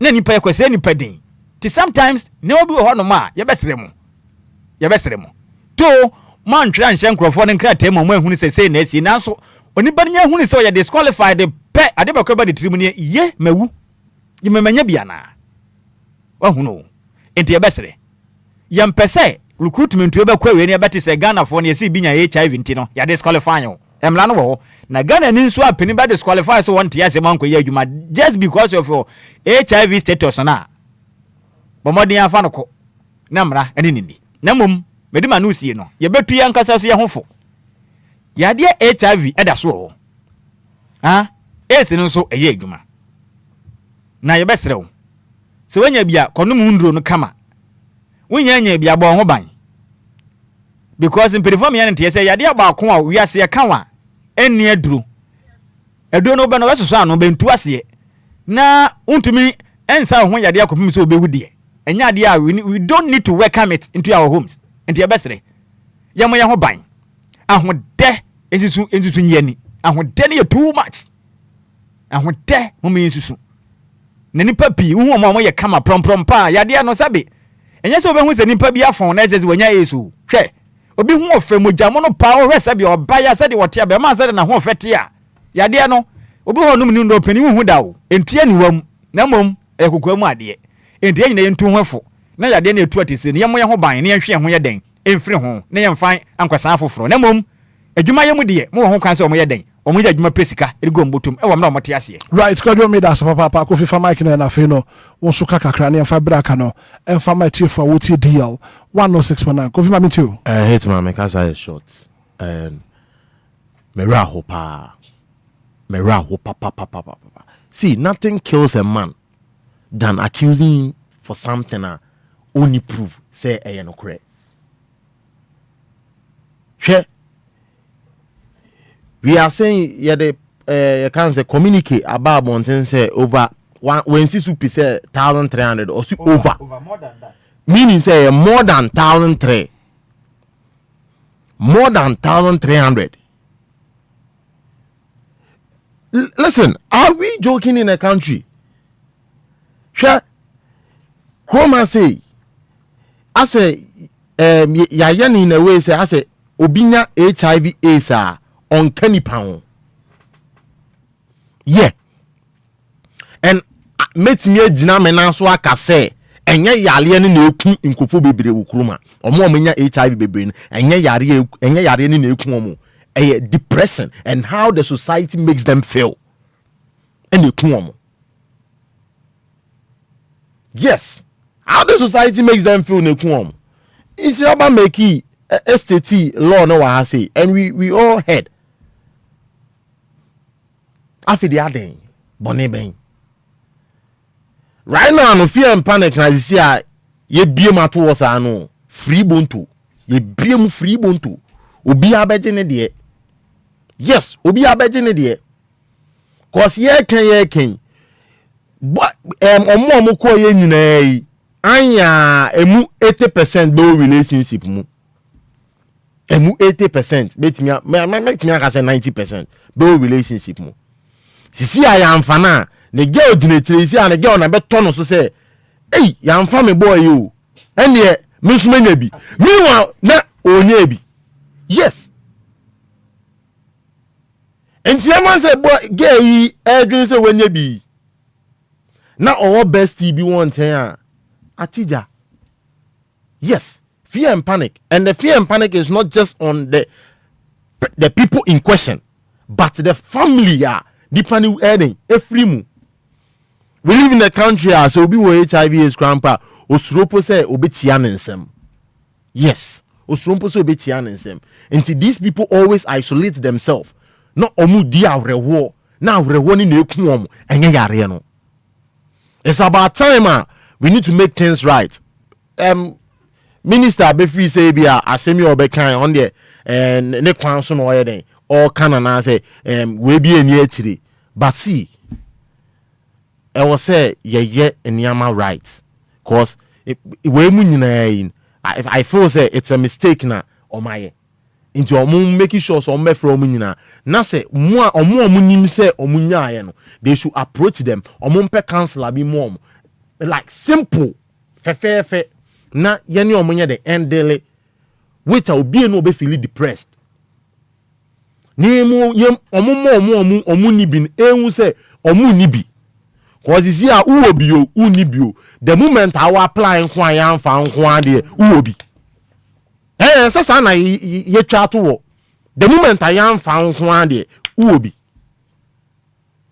no munjai figures no mudi boni penhu okuroma no ano odene yo ana bra ko bra ye bre ne ko but mesre minister se wo ho ye nim se akwanya wo ho ma Ghana de hwe mo kwa ye adwuma ni sua sa na o ma be ka kire yen indi se sua mamum base on this enka se yemfa kwan bi so na yemfa nkata ne ma so disqualify no mama yati as already say nipa na mo be fa no esua applicant ne doors already we are aware of it enti mu stick to that na kakra mo betumi afa no momfa me ha oni na o ma o ntumi mfa no o mo nye standby next recruitment I mean do ni bia na mafo ma na nya sa ne te dan say ensem be ba bonten be wie no na enipa nam kuroma na osuro eno so yade ha nipa enti be sere no mo hwehwe ho kakra yeah kwa ma na so na pay 0593406565 0534050199 and pay one swad venture and say good morning. Good morning, me right man. All right, Evans, and pay mami too. Yo, I don't want to say. If I show nyame adom me hu ya pa all right, Evans. Wada Roma, binchia yewura boache jako. Any doctor nkweti ya washama. Right man, masemo amebeka na mi wensira baka. mpanimfo a no won ti o man mu ahu e be kakra o mu ka asem bi a ye nje ndida hwe mo ye enlistment na mo nim nipa mo hia hwe nipa to do a quarter of forms mi wa Hitman o mo ayamfa ono what is say the obisi kama mi wa Hitman me ba chome hapa but me tell yo and what mo to me fa nipa na hwe asem amuka that day me share on television so not the whole interior minister why a press conference Enquires enlistment no emu ahe na enya HR that day share enlistment hu me nkae busua ya enipa fa mu wuye yet your man Enquires koye exams yes obi akogba apo me e twa the whole paper sabi me krom no akurasi ni na no tini ba bi na o hwe ne ho no not because of that na more disqualify wo mu ina na yet your man yen mpanimfo ni bi ma wo mu nkama moboro afo se asemu amuke yemu amudi aba nipa himpo na ate yen mpanimfo e wo mam ya wo mu nya wo mu nyoma yi na yen na yadina wiem ato aba ma wo e ma wo mu nya sa chance mi wa oni ya mi adwuma Nyankopon enka on so ho na pay. Good morning. Well, too bad. 0593406565 0534050199. Good morning. Hello. Hello, morning, Kwamra. Antibagi. Papa. Mami too. Yo, anope mabo juma nyame shira mo famene kofi nyame shira mo pa. Kwamra. Ano ana minu ya Evans abeka yo. Omo kwan a Ghana empanifo ndi emebun ne namoso. Hwesan kwale ya to form so sane e wo kan. Ama nipa na to form so no madije won sikasa mo wie ya mo disqualify won. Mo wie ya mo so won wo ace. Mo di fear and panic atom kwala ne so abrabo so o ma me no so and then kwala na mo wa eni pasuro won sane wo kope na wa nya ne nti yare we nti ne ya mfa ya be trempani fo mo mfa kwala na kuma eni agoro emebo ne ya Ghana da chi ani da so enti wo mo tetere wo man na wo mo hwe kwan a wo be tetere wo man na mebo na ewo ememu ne benya adwumaye adwuma eni wo memu nti ana amo man isi apene no ye brebebrebe no 24-hour economy na ewo yin senka nkwala no be koye bi ye sere won man fa won wa sika ne so a man fa ma won ma fa sika no mo wie yen so a mo bo ho dawuro senkwala no enya yare bone enti eni hwan eni won ho refund sika ne ma won na obi anfa ne sika e mo ne ho brai kwamra ne nyame nya jema Antibagi Nyankopon enka on so ho na pay. Good morning. Well, too bad. 0593406565 0534050199. Anidaso Wɔhɔ Obia. Good morning. Good morning. Hitman. Me ba che frost say. But did you like say you? Na mo what to say? Dede me ho ya papa mami too. Asem no ye ka bebre. Ye nyina ye nuanu ma ni ye ma atitobi. What we say nya o ka no na eni se o ka. Sabi wo ko university a wo ko to forms. Wo wini ye fa wo sika ma wo. Na mo nya na so mo ye ni say, o say drugs ka ho. And wo mo my tattoos. And wo mo I say sa no no. Eti na hu nya to ba be kan HIV asem. Na mo sa mo we nya ye de ko o mo disqualify. Oh, because me call when you not share no me for come papa is so geni me buy so geni me because any na it's not because me who me echo na say no be kasa ye no me on better way wo mu edin kofu wo mu kofu sim so almost 1 year ni Hitman papa say man tell mama we nye juma you been you for ni hit wo mu wa o the last be kabi bi kire o enye kura nya wo mu ye o mu e ko 1 year na France be wo ko university na so ko to na sabi ya we nya ni dey first come na mo nye so mu ye ni say o mu kan ko ni say ya drug ye wo nyoma bebre wo ho so ye wo nyoma pi but so the HIV no because nipa na we one pass one continue to say HIV okay ya drugs Mate. Community papa is with me. Dede Mate me da papa. Good morning. Good morning, boss. Me ba che me ho ya papa e fro say. Actually, aguna Enquires. Ochre ma mi nti wa no pay. Hello. Ochre mi tio. Ya me ka ho bebre wati. Amen. Kakra me pese me kan say. yɛanhwɛ ne yɛde nneɛma bi di agorɔ ɛwɔ Ghana sɛ wɔyɛ nhwehwɛmu anka na ne saa deɛ nka adwuma bebree ɔfo bebree ne yɛdi ɛti sɛ adwuma bi enu a sɛ saa yare no ebi a wɔyɛ nhwehwɛmu ebi ni yɛsrɛ mo tu futuro engu amanfo eni saa yɛsrɛ mpanyinfo no ɛti sɛ adwuma ni ha so nipa no wɔ ahoɔden bɛtum ayɛ ndị ndụ na-adị so enye na yɛsrɛ mpanyinfo no ɔde amanfo akɔmɛdi ago too much. That's it. Right here, so yeah, that's it. Ochre, good morning. Good morning, Hitman. Me patch for saying. Your Premier 7, Dema Camp, Airport Bus Stop. You, Steven, my minty wanna pay. Hitman, where the back on Ekoma, Hitman, the way we see the number, Mr. Ayano Wagugu Mukakra, because past almost 2 weeks, my time, the way we see the number, and then I'm waiting after because. Yes, sir. So now I'm for a bill number. Mr. Ayano Wagugu Mukakra. Mate, metrum. Okay. Master, I told you, yeah, Papa, why not do it? Because I fear and panic, and all the other Ghana forces. So I'm calling Hitman HIV. Umunya 25 years. Hitman HIV, and then I'm some more than the other. Not as I know 40 plus, and the know. Anything can set order out to cry, and so because men not sure say HIV and Colano or my Omania because of ebi anipano omo don so say ombe qualify ntina o yes and the omra bontina o meka because no pass back o ka ho 2 weeks ni Hitman no hon turn da no on fam pnakrada on fam pnakrada so o say no hon turn da but you from an ho so sa Mate me da say come on more guests no more boys Mate me da say papa good morning. Good morning, Hitman. Me patch for saying. Kofi man, Hitman. Kofi man, minti wanna pay. Hitman. The straw boarding and coupon say, no, we do DLFM one na. Offer and fee or her and come on feel. Or you move up, paper, papa, Yamisham. Hitman. Masman mechanic say, me patcho, I'm son a befoul police and not say soldier. Ipacho amunko medical yenyu medical sana say enti ipacho sa time no omu hu say yare bi say wo mana 8 arewo obefo bi edwuma say o say umputi emergency in place and say na what approve say ni we finally afa no edwuma say no kwakoye na say mo ntimi anye sa die we na Hitman oni ngamenye edwuma. Okay, right. So for your information, medicals no, after medicals no, and a sansa no, abetoja. Good morning. Hitman. What's the?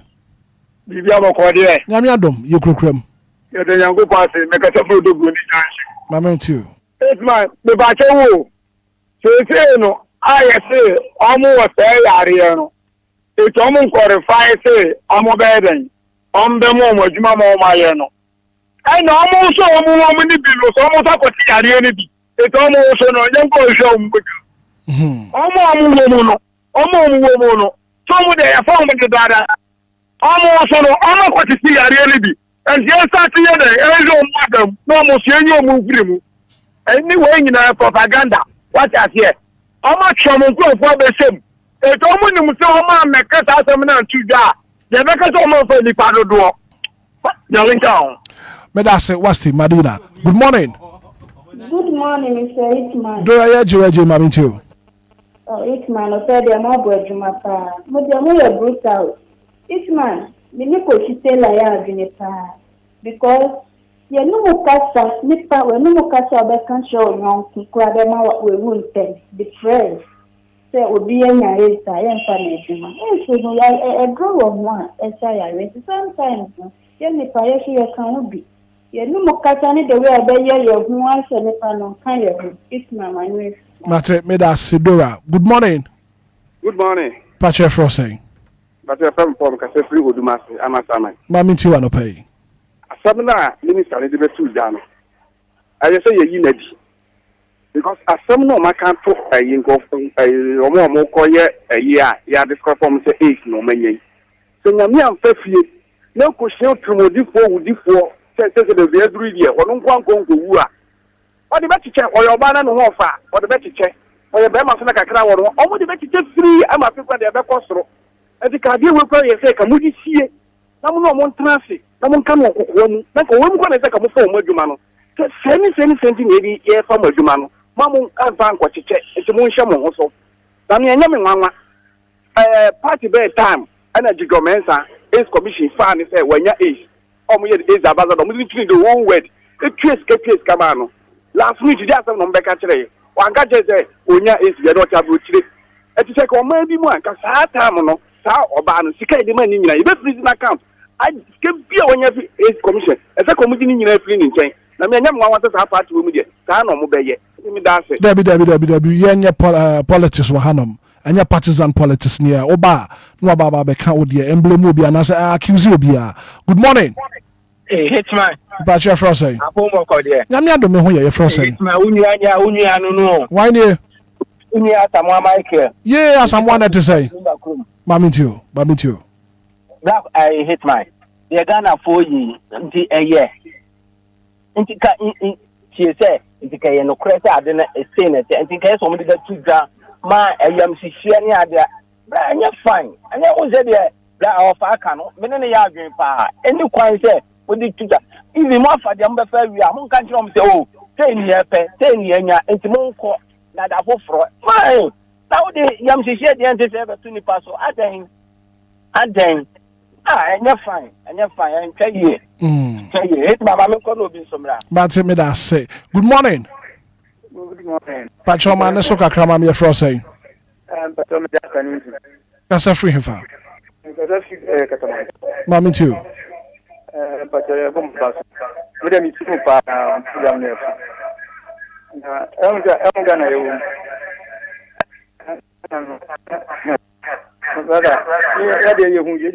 54 years. Hello. Pacho me too. And who did you kakra? Ghana, I want to say you community to the JJ. JJ time I had to deny a one more file question, who to Pia over our one thing. Ghana, we are very yeah, but it may so me that say. Good morning. Asante Zoro. Papa. Mami too. Ayo, over Godja Samibi. As a few who are on camp. Ongo suya ya otie ya nagobo nshira pa me ba ni aro pepa yi mini ya kin ya 84 me ba jo minister oni mudada sa minister kwesi ni sa minister ni mudada dia ani na juma oni na juma over the from class mo ya kwa wiye ya wa ni no kare am ni yagobo nchiram oh mate Asante Zongo ya dasa papa yemfa final caller na fe yemfa NC anapay. Good morning. Morning sir. Me ba cho udi ni baby akase free. Yo Muhammad she nana agene fashion Obia champa second. Nana mami ti anapay. Akra. Sana shi ma agene sakra. Me de anapay the Ompeni John Dramani Obia Inshira ba Sami B. Omano Enquires Interior Minister na minia Kofi and so Emona Chidom. If you said as a sector minister, we name Emra Ebo Ghana Yuhu by na HIV. Sorry, we name Emra Ebo HIV patients who buy now. Now, ultimately, in some number two data, me 2013, me call police enlistment. Now, when I'm fasu the failing crop Accra, it is a couple body screening now. Your mount and 1991, near show 19 said, I want the woman not I want him. Actually, say, all about medical. Now, mo check medical, no, say from HIV.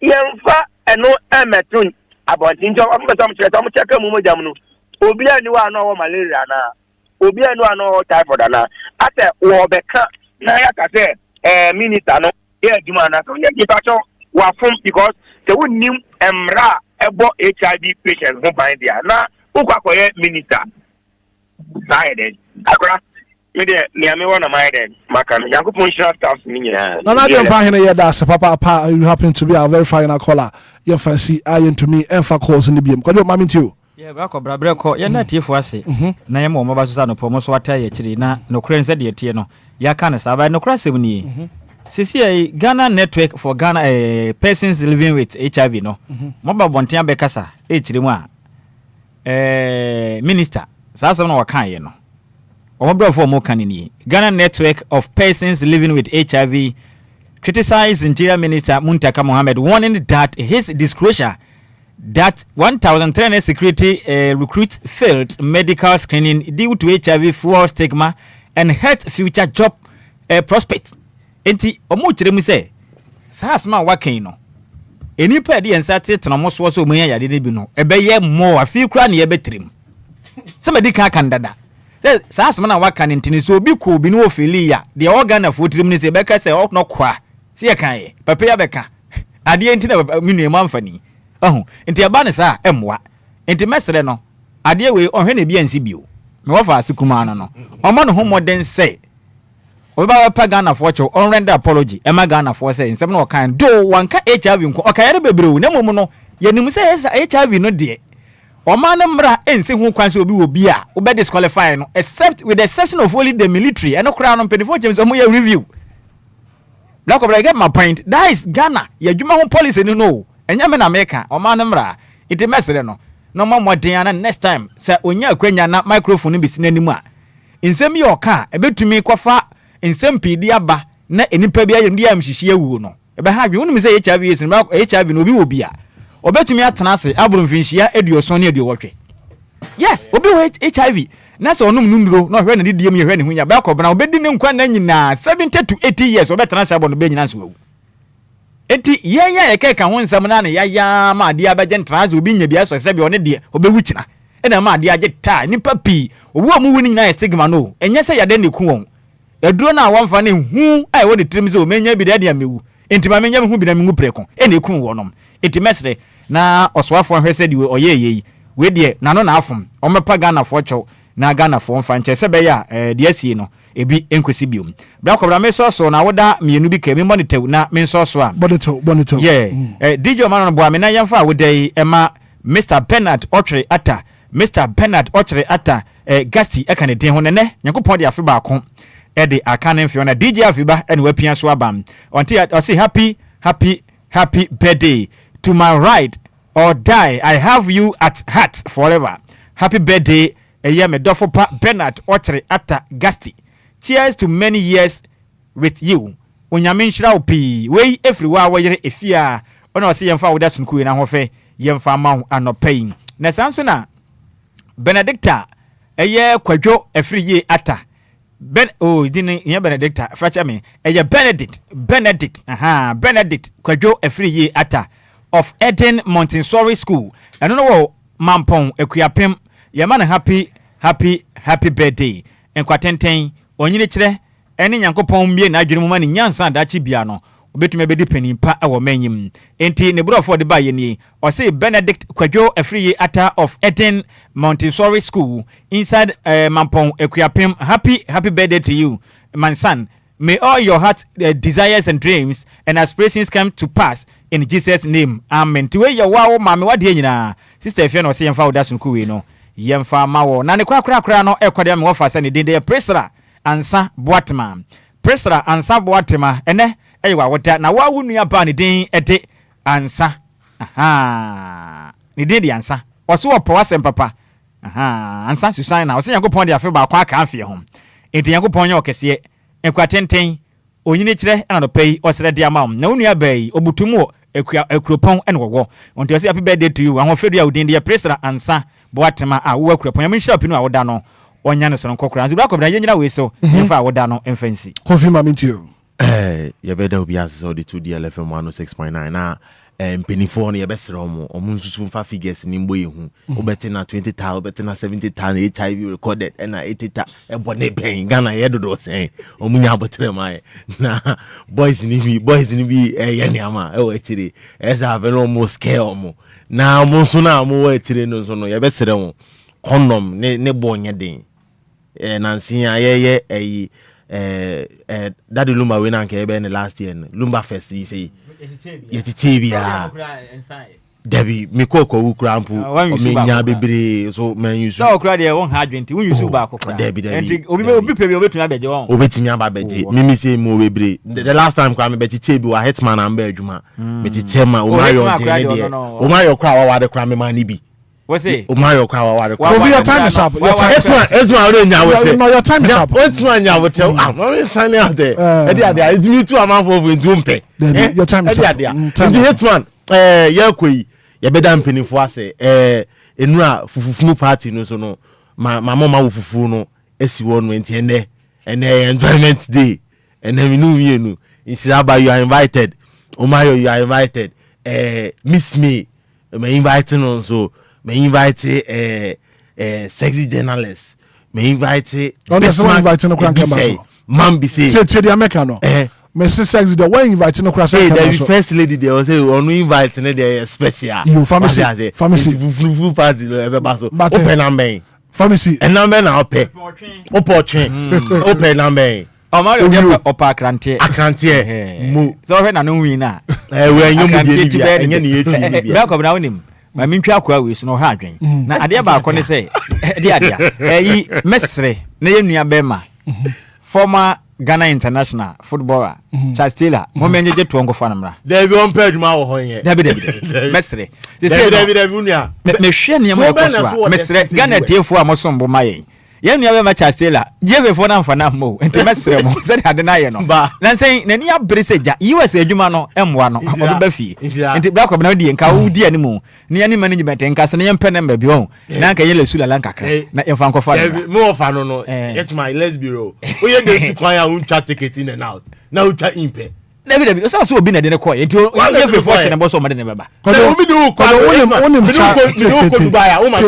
Charles Taylor and some no questions in the dorsal because American embassy asani abema tourist visa no you need to provide a return ticket in and out ti abanese no nya service o si ya oko no empirifo enje ye se o mo mo na de ne baba enti return ticket na she GF fo bottom na bi amenti ase am faro na mo de am ni pa afro bi amenti ase ne se o so ko hwe Ghana ball enu ti na mo de ko o so mo man ticket so awunya ticket o so man ticket ni bi amfa nko o mo ko gin na park na chi sa se ma te se wo fa ase ba ko no so ba sport no so mo se wa mama na unda park na so o pe adwuma bi nya wo ho ye be se adwuma ba na be bo no hwa adwuma ben oh se cleaning job ho no na se we na kan yi wo ho oh David restaurant Charles Taylor oh David Charles sampa ba na mo go adwuma be la mo ma na bus ne bi ntwi se mo fo na ma de mo ma na bus ba ko ma ne ntwi o say bus no certificate na mo chere no be hu se me wa fa se girl ba Queen Ellen White so